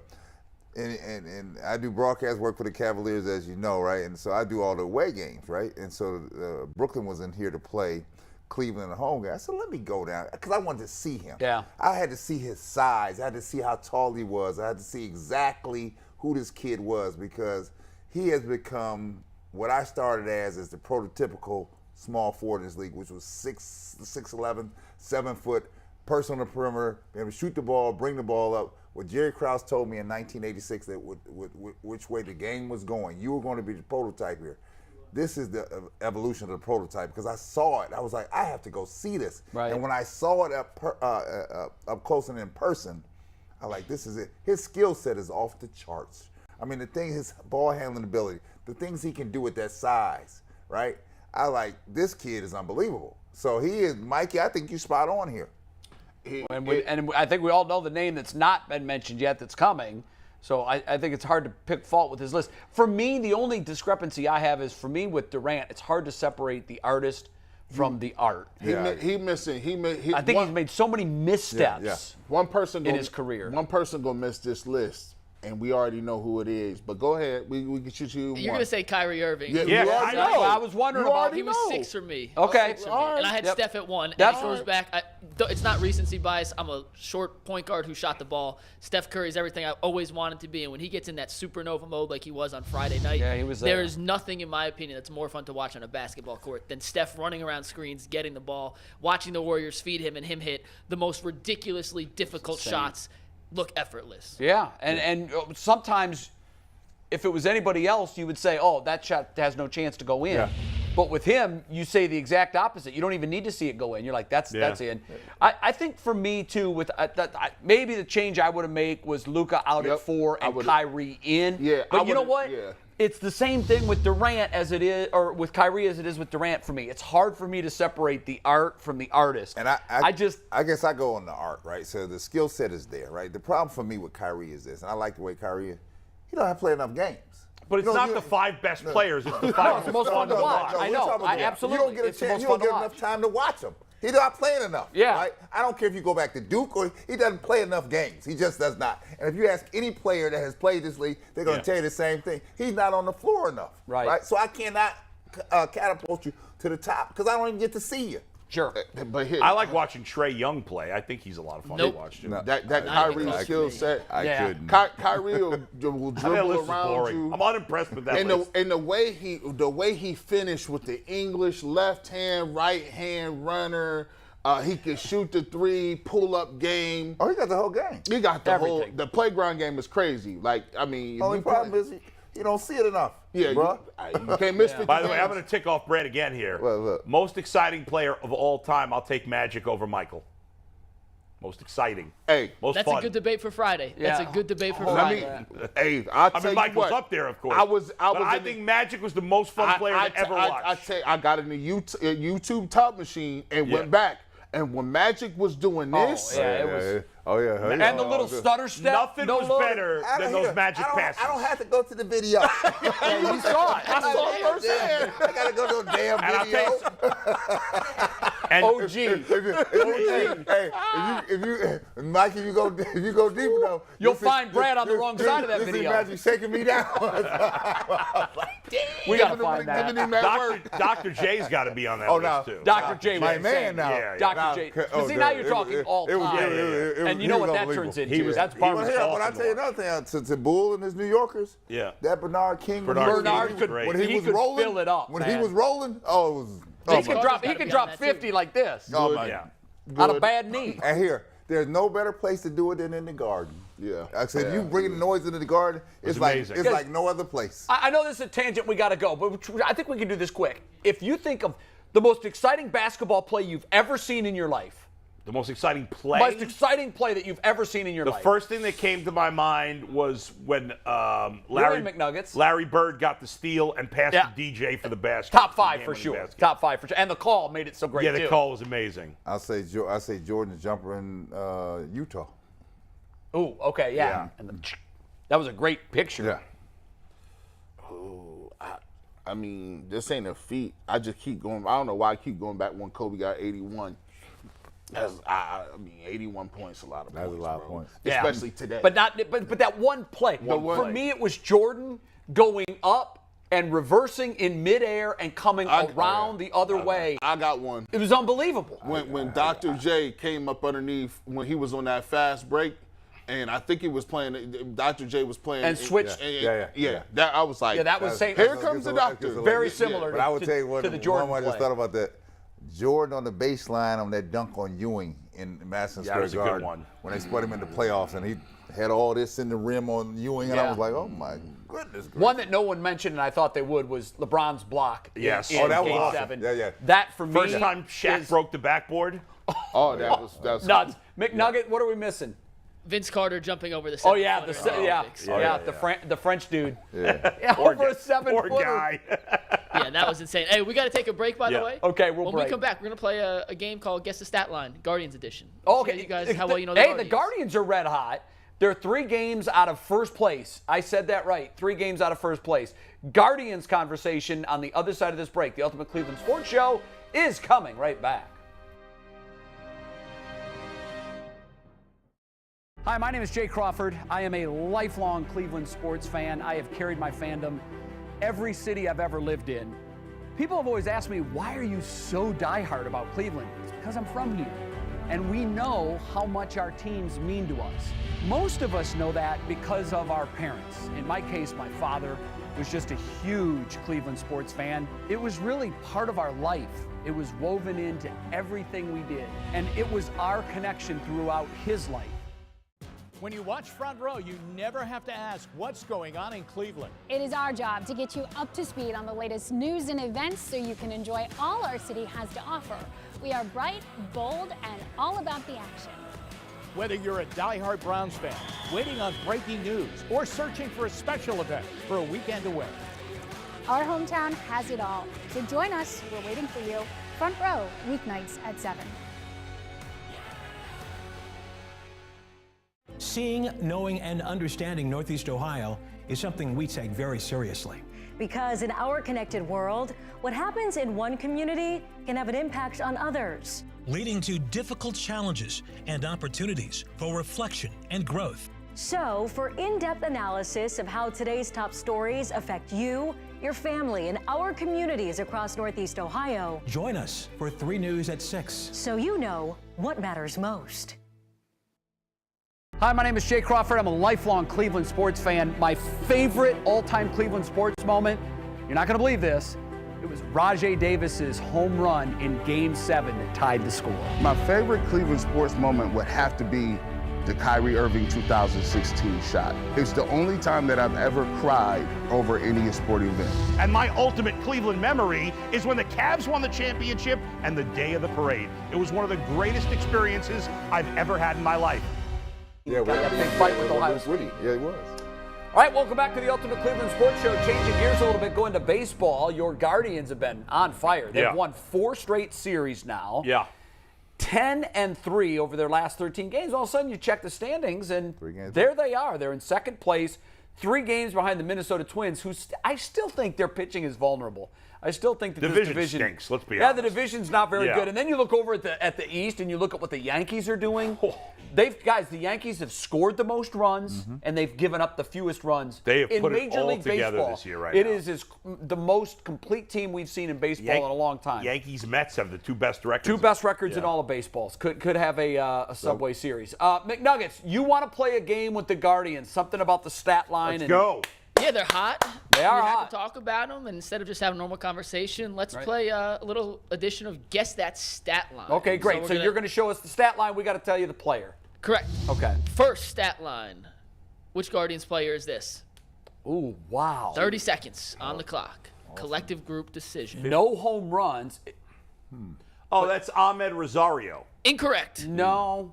I got to get some sound effects for this game. He's got no homers. You need some the Jeopardy thinking music. This is a learning, we'll learn on the process here. We'll have it next time. But wow, no home runs. No home runs. I'll give you a hint. I know who that could be. Yeah. Got a contract extension this year. Austin Hayes. Oh, it's what's his name? The center field, Miles Straw. No, Straw's hitting more than. Yes. Oh man, look at he's been off 222. Look at Bull. People were killing me last year when I said he's not an everyday player. We'll see. My answer for every one of these is Jose Ramirez. You will be incorrect. Not the bad stats. No, G, not the bad. Okay, what's the next one? Okay, Steve. Let's Ahmed Rosario doesn't have a home run either. This is a comparison. One of these players is a Guardian. One of these players is the leading vote getter at that same position. That's Jimenez on the left. That is correct. That's Can you guess who's on the right? left. Don't take it yet, Steve. It's the leading vote getter at his position for the All-Star race right now. And I bet Jimenez isn't even not even the conversation. Steve, let's take it. Yeah, Jimenez is having wow, no kidding. Jimenez is having a great year, guys. He really is. He's been part phenomenal. Is there nobody doing better than both of them? Off the top of my head, nobody's coming. Yeah. Nobody's coming to me. No, I'm telling you, Jimenez should be the starting second baseman in the Really? All-Star I game think based so off too. stats. He's based off playing stats. great. He's having a great year. Okay, what's number 3? This is 2 Guardians. Can you guys tell which Guardian is which? Austin Hedges on the left. Can you tell who's on the right? Is that Millie, the other catcher? Jay's too good at this. This is a cheating I watch too much baseball. Neither That's my one. problem. They both are not any good. Look at the WAR. 0.0 and 0.2. You telling me these are major leaguers? I mean, you know, here's what I hate about baseball. In the last couple decades, they're like, well, if you can play defensively, you don't need to hit a lick. Yeah, that's ridiculous. You still need to. You still got to have a stick. See, this is the problem. In with football, you don't tell an officer, hey, you just run block. Right. No, bro. You're going to run block and pass block, or you're not going to play. Yeah. You just tell somebody, hey, man, your glove game is tight. Yeah, I mean, listen, there's not a lot of catchers that have like a high batting average. That's fine. We got but spoiled with Sandy Alomar. He did. 150. Alomar could hit as well as he could play defense. Well, so you got to be able to do multiple things. I don't care what sport it is. You have to do I all agree. those. It's like, teams play such a high priority, though, on managing the pitching staff. Yeah. Even when they don't manage but look at this division. You got good catchers. Salvador Perez. I know you do. Which is traded for him, my fantasy league. You know, he's a good catcher. Obviously, you got Minnesota. Chicago's got Yasmani Grandal. Yep. He's a good player. So, yeah, I mean, you just need more than 175 out of your everyday catcher. And or by the way, something. The Guardians are, upper third in the American League in run production. We're going to get to that, Jay, with the next part of this game, which is called True or False. Guardians edition. Steve, let's take the first one. Jose Ramirez is the 3rd player in Cleveland history with 58 or more RBIs in 56 games. True or false? I know he's going to be at least the 2nd. And there's been 2, but I think that that's true. One of the old school dudes did it also. So I'd say true. I'm going to go with true. I said true. It's too in depth. Steve? It is true. Albert Bell in 96, Manny in 99, and Jose Ramirez this year. Jose Ramirez is having an unbelievable season. Guys, absolutely unbelievable. Well, and think about the MVP. And think about no offense to Albert or Manny. He's the MVP. No, right now he wouldn't. If it's the season ended today, he would not fit. I'm telling you, and you got to look at the definition of the MVP. It's not the best player. If I could take either one, I would take Judge. But you could take Judge off the Yankees, and they're going to be a great team. But they don't vote. Guys don't vote that way. Do we have But it is most valuable. I know, but guys don't vote that way. Well, by the definition of most valuable player, he is more valuable than anybody. If the season ended today, I bet you Judge would win. You know what? They will because of the New York bias and because these yahoos that there's vote. No New York bias. I don't buy it. Oh my God! Get out of here! There's no East Coast bias. Give me proof. Where's proof of that? I worked at ESPN for 16 years, and all they ever wanted to talk about was New York, but Boston, that's irrelevant. Philly. There is a New York bias in national media. There is. Of course there is. Okay, but that's what I'm saying. It's not national media that votes for MVP awards. There's 2 beat reporters from every town. What I'm saying is, the definition of MVP. Yes. Brad, what is it? It's not the best player. But that's not how it works. Nobody ever votes for it that way. It is the person that means the most to the organization they're on. But that's not how anybody ever votes on it in any sport. You can't even define. You can't even argue though that the definition of the award is the player who's most valuable. But how would you factually prove that Jose Ramirez is more valuable to the Guardians than Aaron Judge is to the Yankees? Well, you subtract one off the. Well, I could argue that Jose Ramirez. I could argue that Jose, and I don't believe this, but I could argue that Jose Ramirez is not valuable because they're not a playoff team either way. What do you mean? You said they're going to play they'll play meaningful games into September. I do, but I don't think ultimately they're going to make the playoffs. And right now they wouldn't be a playoff team. Right now, so how is he valuable? Right now they're 3 games out of first place. I understand that. And by the way, the nonsense. I've always thought that was a crazy argument too. Well, if the team doesn't make the playoffs, that eliminates you from the MVP talk. Well, but that's a joke. But what is your argument? Last year they didn't make the playoffs. I know, but in most years, everybody will tell you. And Otani's a different breed. Otani is a really hard guy to argue against because of what he does. Well, I would have to vote. As much as I love Ramirez and despise the Yankees personally, I would have to vote for Aaron Judge. So let me ask you this. How many you love WAR. Yeah. If Manny Ramirez was off the Indians, what's their record? Jose Ramirez. Ramirez. If Ramirez was off the Indians, what's their record, do you think? His WAR, Jose Ramirez's WAR is 3.0. Aaron Judge's is 3.5. Aaron Judge also bats 318. Now you're talking about literally 2 percentage points. I mean, he has 24 home runs. Jose has 16. He also has 72 hits. Jose has 61. RBIs, obviously, Ramirez is up by 12 he's up by 12 RBIs. Yeah. 58. And listen, again, I'm not saying the best player. Yeah, I'm not. But I vote for the best player. Let's just change the name of the award and call it the best should, player. because that's what people always vote for. Well, because the other thing you don't take into missing the account, point. so you say there are 2 beat reporters from every city that vote. Right. Yes. Well, half of them ain't watching. The other teams are not playing. I can tell you that now, right? Well, we know that. I don't buy the same thing with college football when the writers are a guy voting. like Bull who's thorough. He gonna do the right way. But half of them don't do that. They just don't. They watch the teams that they They're know. looking at stat lines. That's true. What they're doing. They're looking at stat lines. But I don't buy that beat reporters from Pittsburgh are voting like. I think there's probably more beat reporters that hate the Yankees than like the Yankees. Probably, and yeah. the Yankees have only won 1 MVP in the last 15 years. So it's Now, not like I they win will the say MVP this. all the time. Well, they haven't had that guy though. If the Guardians win the division, which they are not But here's supposed the thing, to, guys. and Jose Ramirez is more likely to stay healthy the rest of the year. Judge has had injury problems in the past. Whatever. If it's close, Jose Ramirez will win the MVP if they're first. If the Guardians make the playoffs and the numbers are like this, I think Jose Ramirez would win the better. MVP. Yes. I mean, Our next true or false is based on Jose Ramirez again. So, Steve, let's pull up this. True or false? Jose Ramirez has just as many home runs as strikeouts this season. I would say false. That's false. That's false. I don't think That's true. Really? Yeah. It is false. He doesn't strike out.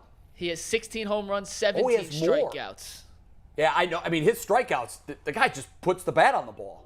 Even when it's not, he swings How at is it balls false? and makes contact. He struck out once yesterday and didn't have a home run. Oh, So it's off just by passed. one. But do you guys, real right. quick, Yeah, it's that's tied a for third fewest. Do you know who has the fewest of any player in baseball?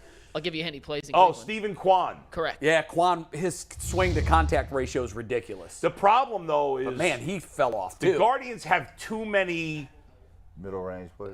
guys who Put just the bat on the ball but don't hit it have out of the park. any slugging. Yeah, they have no power. I mean, Kwan's they've got no power. Straw's got no power. Naylor might be the next most home runs with 7.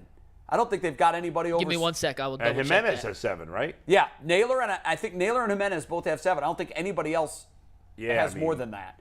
And that's ultimately going to be a problem. Yeah. No stick. And getting back to, here's something I wanted to mention real quick. Think about this.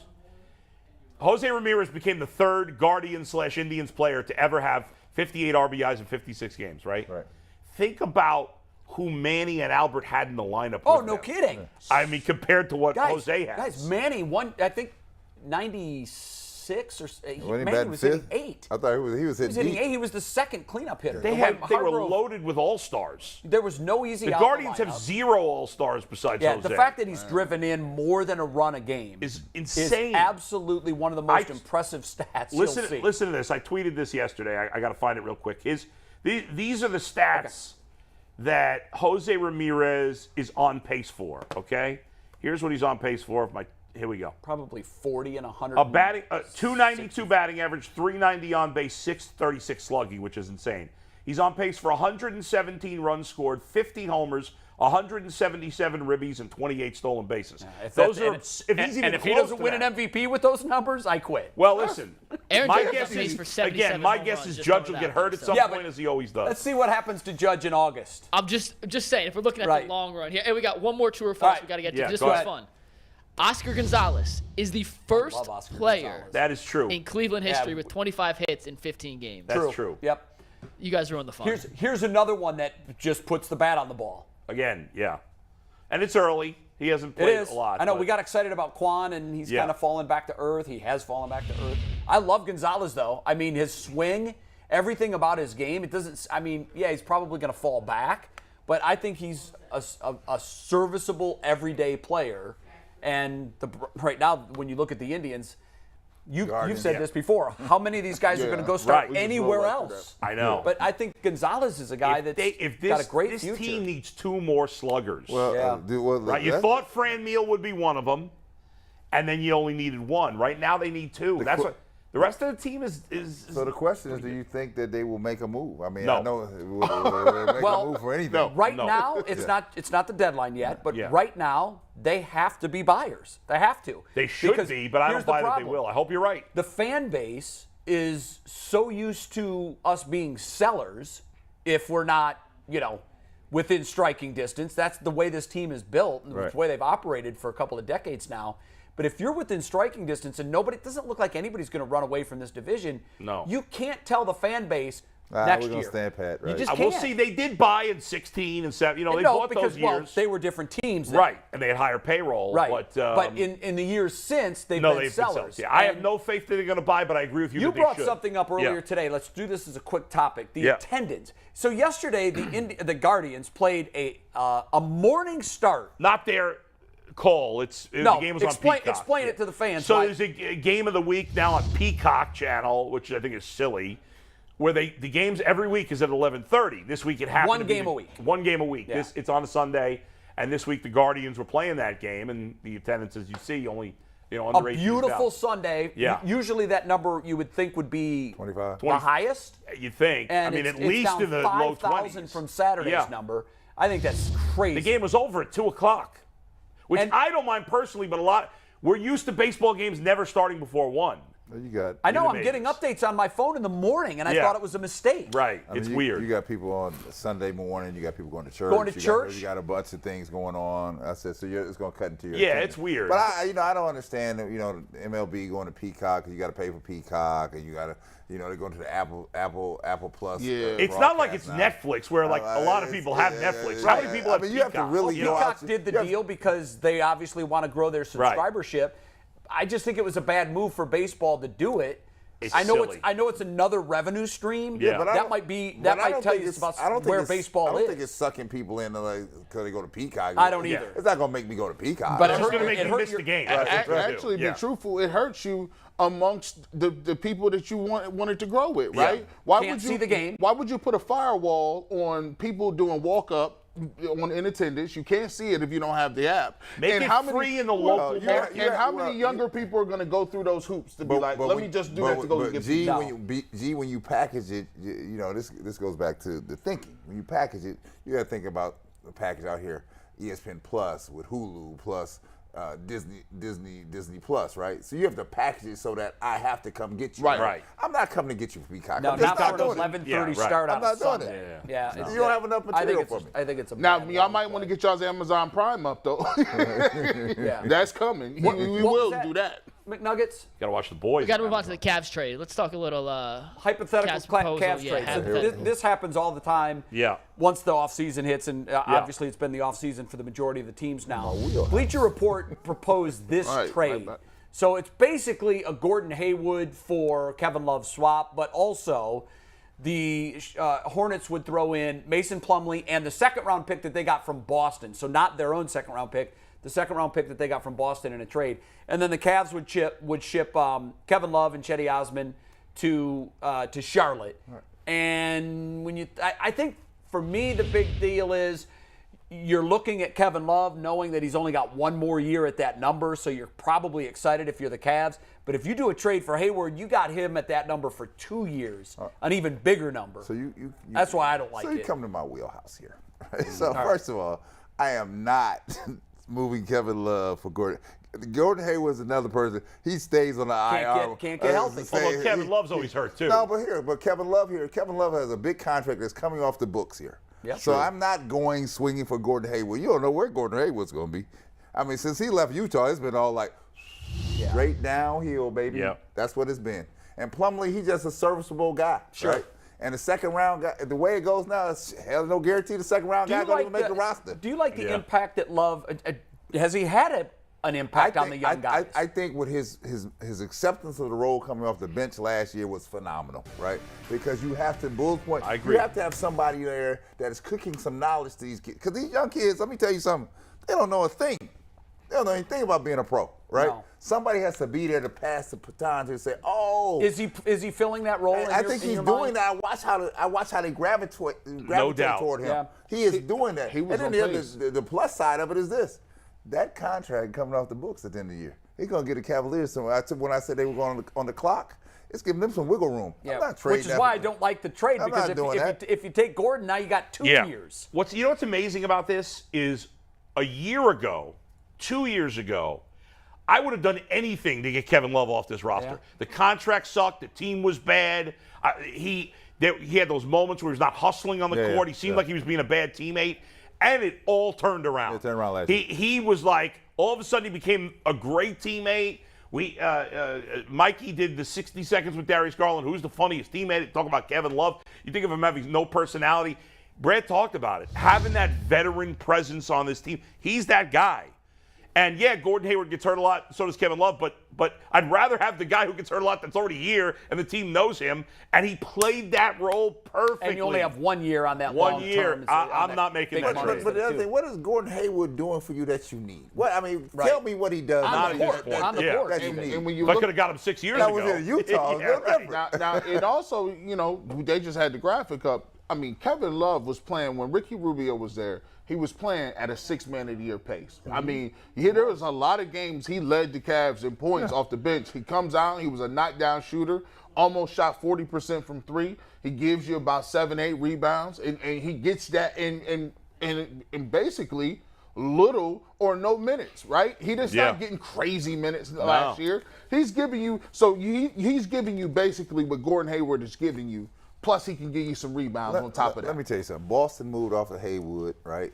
Charlotte appears to be ready to move off of Hayward, right? That should tell you something, right? Gordon, and kudos to the Cavaliers staff because they put Kevin Love in a role that could actually benefit this team, right? Sure. That just didn't happen through happenstance, right? And don't you think, Brad, I think the fact that even when there were injuries, they were careful with his minutes. Yes. Because that's why he was able to not get hurt last year, probably, because they were very careful. I thought J.B. Bickerstaff did a great job of not – because Kevin Love always, seems like he would always get hurt. Last year he didn't really have a significant injury for the first time in a while. Right. Why? Because they were very judicious with his minutes. Managing his minutes, Yeah. right? Playing much less. That is a key. Yeah. When you look at Kevin Love effectiveness, when he was playing 22 to 27 minutes, that's his stick right now, right? Yeah. And you can get maximum effort. Anything above that, And you're on the risk of getting hurt. Right. The question is for the Cavs is, okay, you can keep Love, you keep him in a rotation.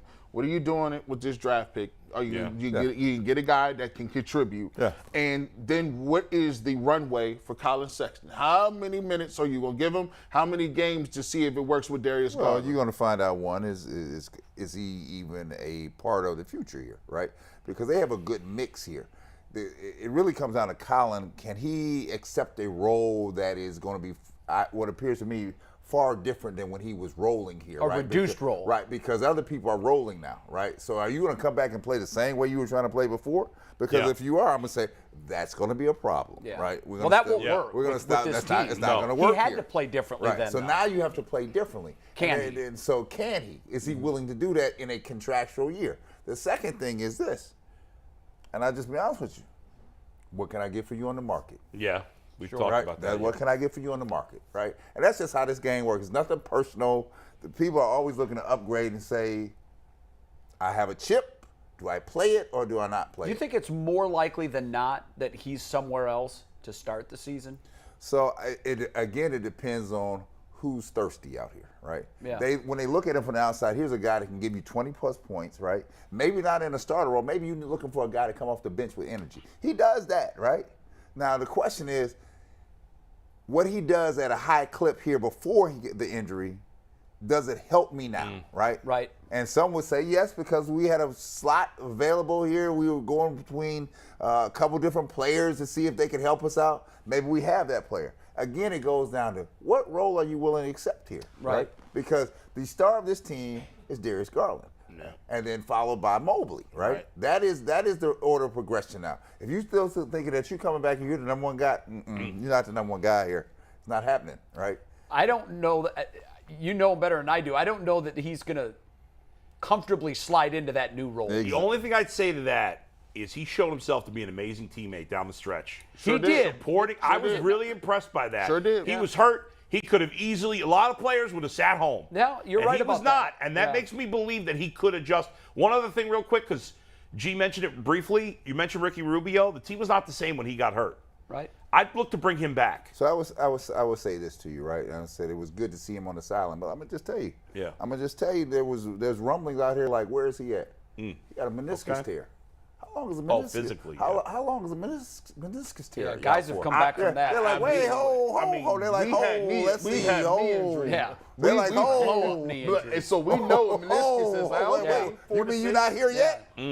So I don't know what was going on behind the scenes, but there were enough rumblings around here in this community about that, right? No, you're right. Okay, how did we do on Good Bet, Bad Bet on Friday? Oh, it's rough. You don't want to know, guys. No, I know. It was rough, man. Jay and Brad, 0-3. Took the collar. Took the collar. I sucked. Tough. I did too, man. G1-2, Bull 2-1, which brings us to our standings.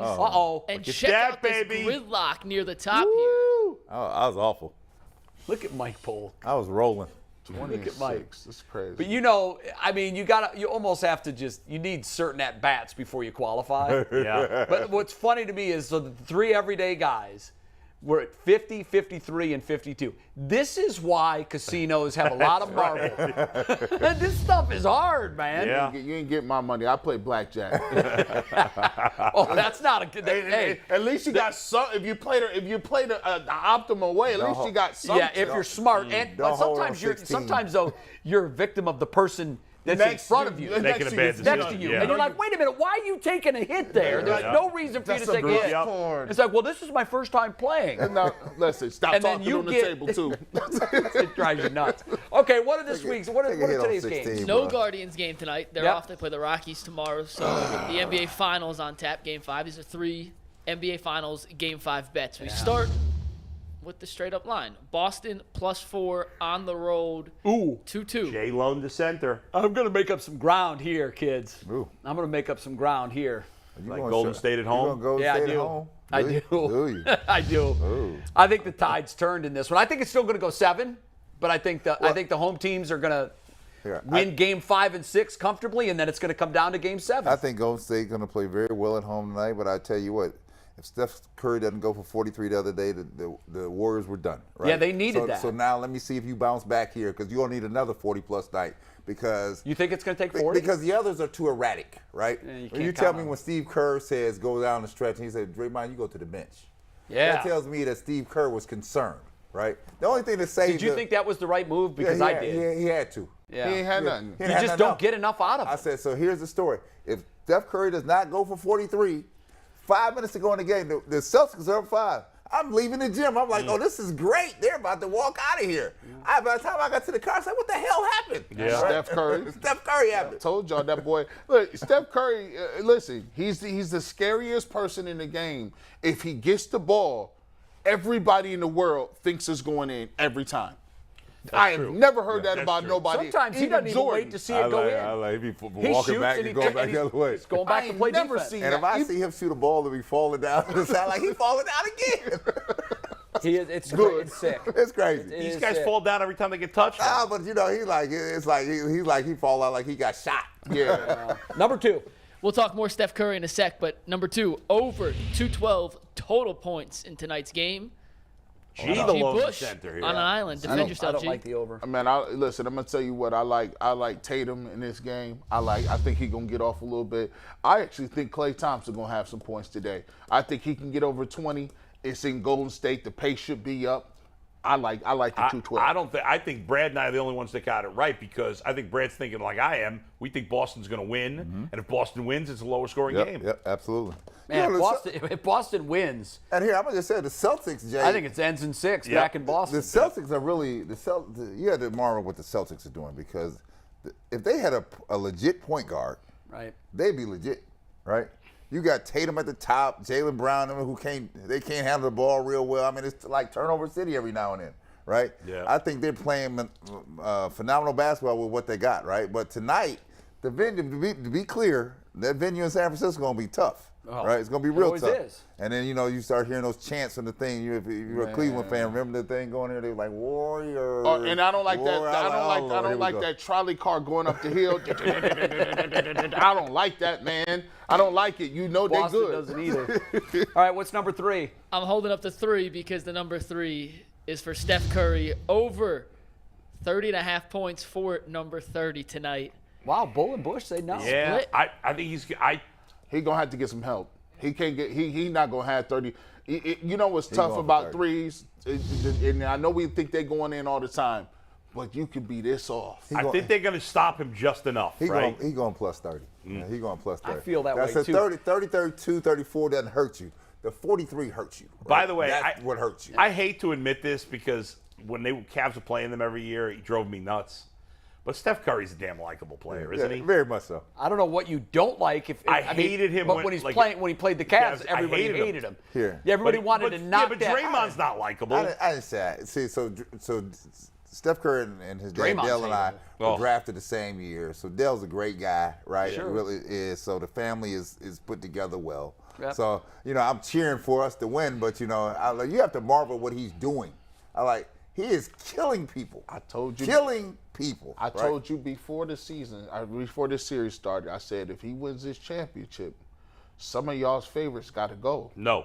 You got to go. I'm actually with you, G. Especially if he's the MVP. I mean, if they win it and he's not the MVP, but I think at this point, if they win it, he's the MVP because nobody's doing anything. He could win the MVP even if they lose. If you got to seriously start looking at your top 10 and being like, can I justify not having this dude in here when you look at the way he changed the game, the way his skill set is different from anybody else's? He took that 3-point Reggie Miller, I'm going to just shoot, to a different level. So Bull is proposing that if they lose, he's still the MVP. That would be Jerry West-like. Yeah, I'm not saying it's going to happen. No, but I'm saying, think about that, though. Right, The rarity of that would be crazy. LeBron almost The only way you're the MVP if you lose is if it's a 3-point game in Game 7. Yeah. That's the only way. I don't think he's going. I'm just saying. There's no other options in Golden State. There are none. If they win, this is his MVP. Yeah. But I think to get into that top 10, he needs not just another ring.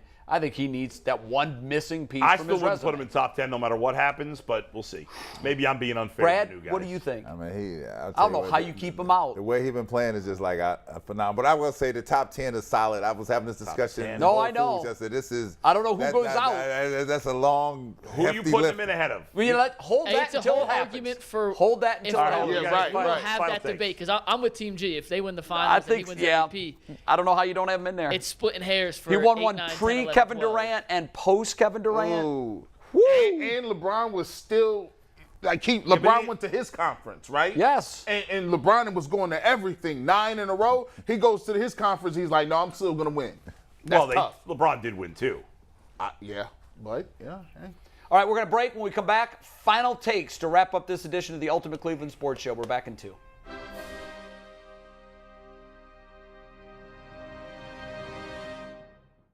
Cleveland sports to me is bigger than anything. It's bigger than some people's marriages.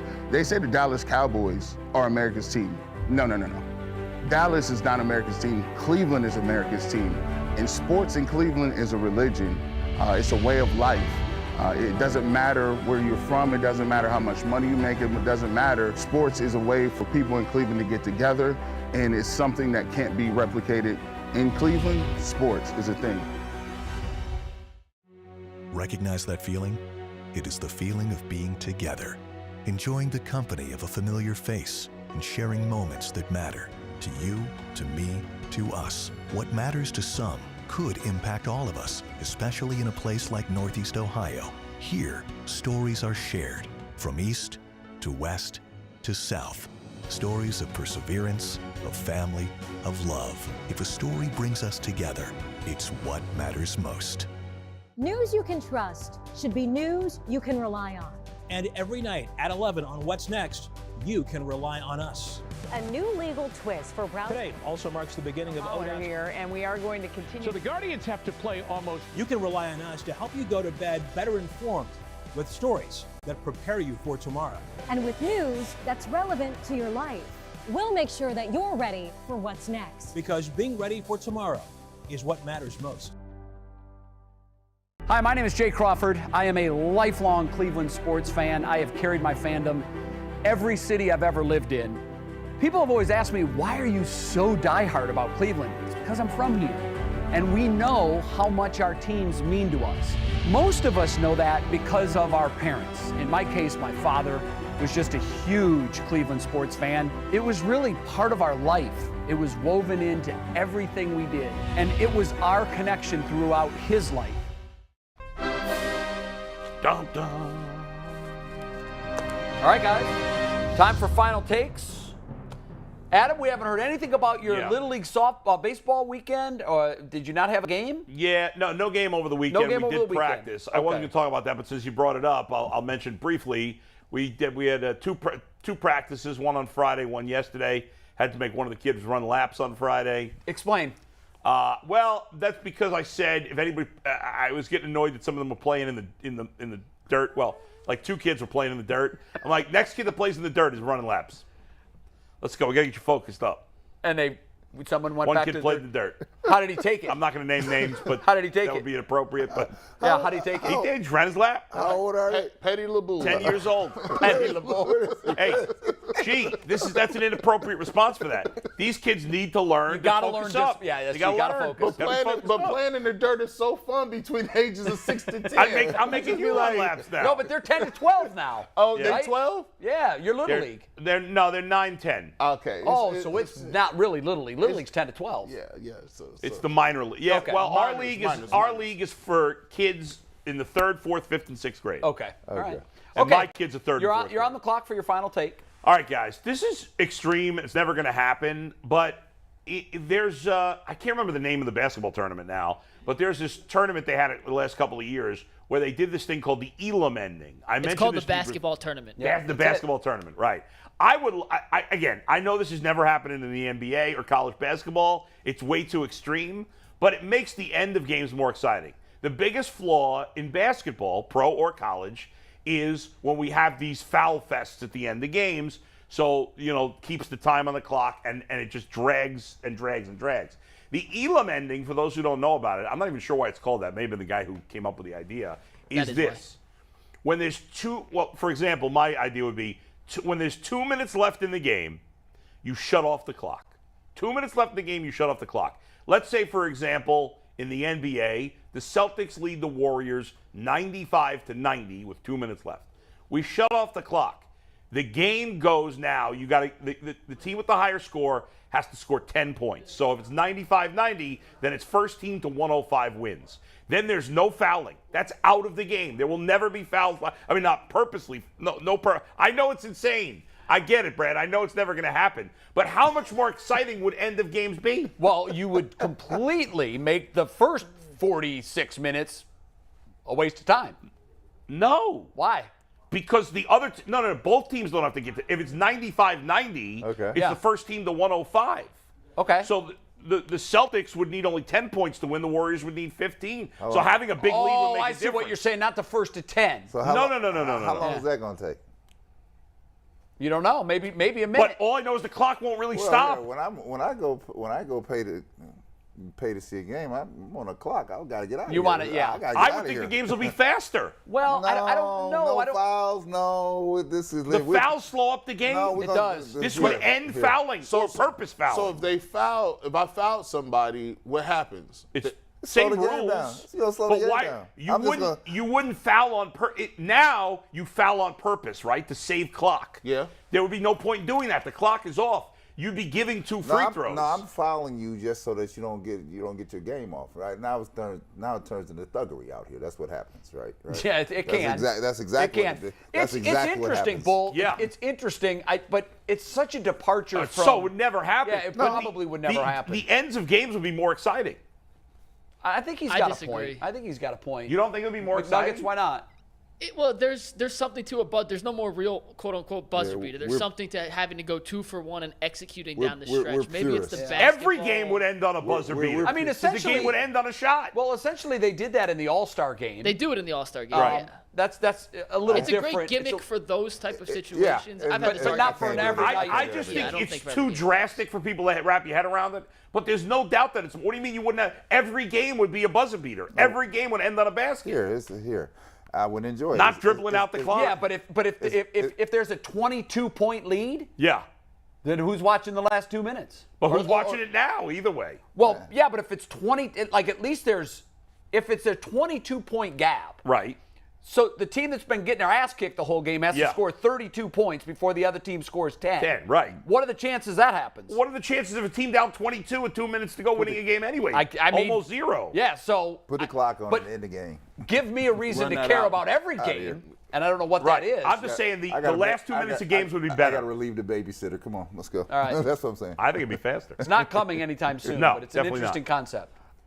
Yeah. So I was gonna say, well, let's destroy baseball by home run derbies at the end. But no, but that's not home run derby. It's just changing the clock. The game is played the same way. I'm just saying. He plays golf without a collarless shirt. So I'm gonna tell you though. Let's talk about this, man. Let's get into this really quickly, man.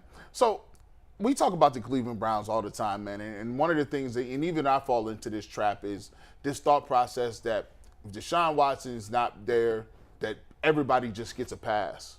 Nah, man, it don't work like that. I don't want to set y'all up for none of this destruction, but newsflash, Deshaun Watson probably won't be there for a long, sustained period of time. And long is 4 games is like a month, right? Yeah. And then you got to ramp back up. 6 games is like Monday, and then you still got to ramp up. So either way, you're going to be playing without rhythm and without your number one quarterback. But by no means or shape or form do y'all get a pass on that.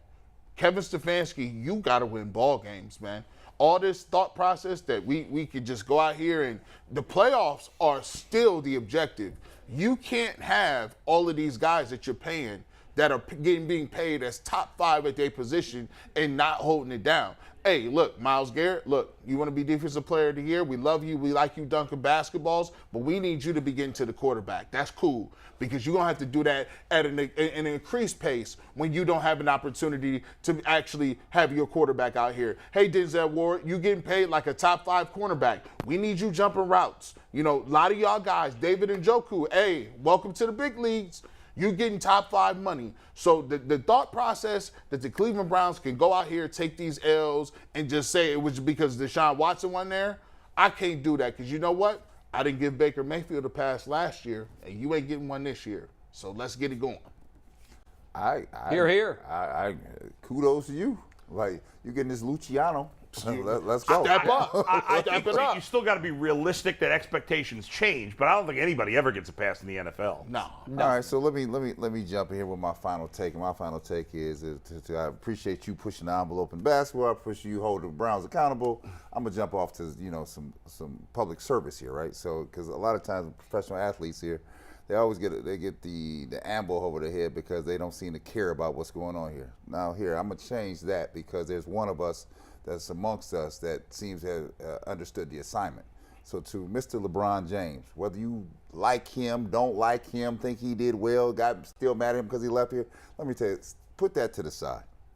What he's doing down in Akron, Ohio, with the I Promise School and the wraparound service he provided to families down in Akron is all about here, understanding the assignment that was given to him at an early age. I don't think this was a late memo.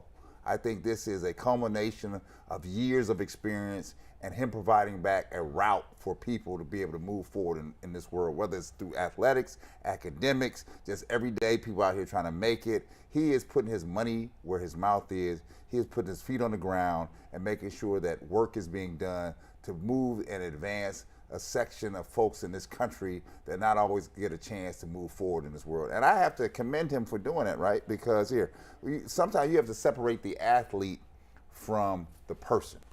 And by all means, what he sees, what I see being done what I'm seeing being done down in Akron, I'm saying this: me to you, LeBron, you spot on, right? You keep doing what you're doing.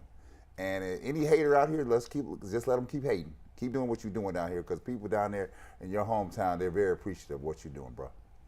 I don't know. Anybody can hate on what he's doing. It's a lot of haters out here. Well, look, you can hate on his game, or you can. I don't even see how you hate on his game, or you can hate on the decisions that he's made, leaving twice. But when his legacy is done, I think you said this a couple of weeks ago. I think he's going to have a bigger footprint off the court, which is saying something, because he's had a massive impact on the court. But what he's doing, He's tangibly changing thousands of lives. Without question. He left Cleveland twice, but he ain't never stepped foot out of that. Nope. And I don't think he ever will. Right? Yeah. I hope he's watching us. Wouldn't that be awesome if LeBron He's was probably watching not. us? I'm just going to go out on a limb and say he's I'm probably going to say he not. probably is under a secret account. Boy, he just made that up. That He was knows a where it's Florio. out. I'm guessing That was a Florio, yeah. There was a Florio right there. All right, so my final take goes back to one that I talked about last week. Remember, guys, I told you the story about, I pronounced it Russia, Ohio. Oh, Yes. Remember the team? Yes. Yes. Russia, Yeah. very small team from the western part of the state. Right. It's actually pronounced Rushi. It's spelled Russia, R-U-S-S-I-A, but it's pronounced Rushi. They were like, we better change the name of this. So, yeah, right. We pronunciation. got to at least, we can't pronounce Russia. Yeah. So Rushi, in 2017, played in the state championship game, and at the time they had a young ball boy. We have a couple of pictures that I want to use for this. Young ball boy by the name of Braden Monin. He's on the far left there. Okay. You see him on the far left. He was really shook up after the loss. They lost 2-1 in the state championship game. And as young ball boys tend to do, bat boys tend to do, he was pretty emotional. He was crying.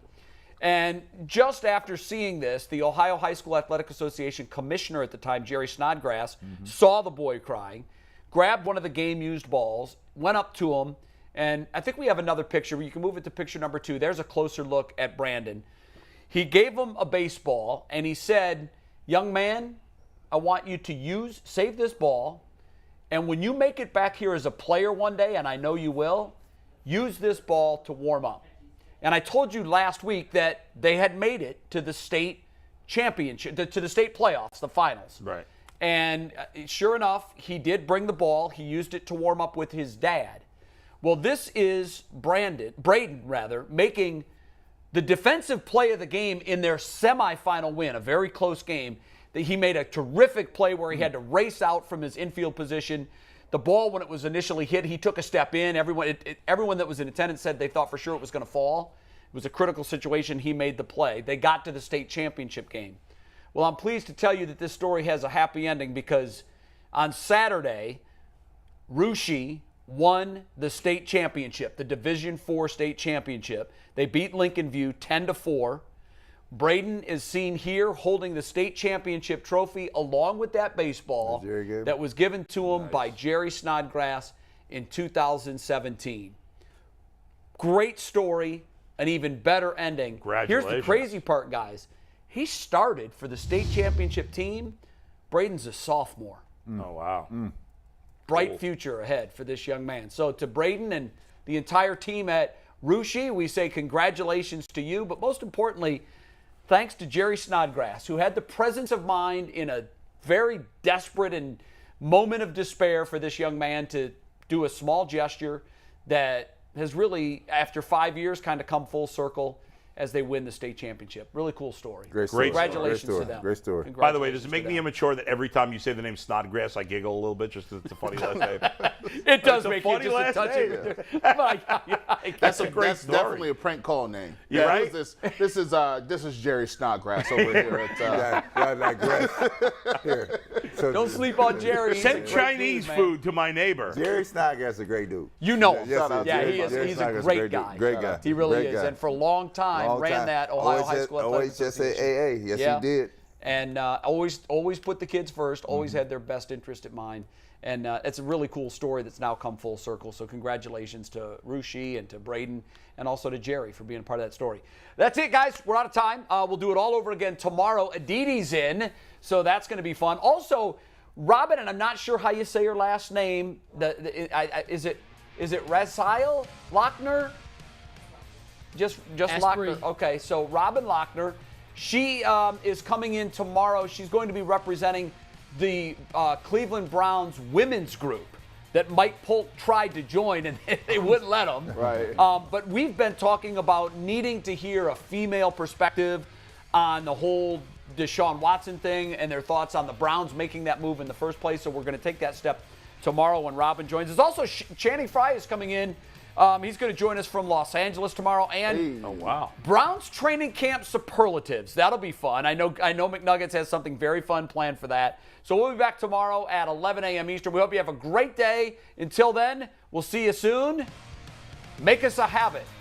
Subscribe to us on our YouTube page, Twitter page, Instagram, the whole deal. See you tomorrow. Peace.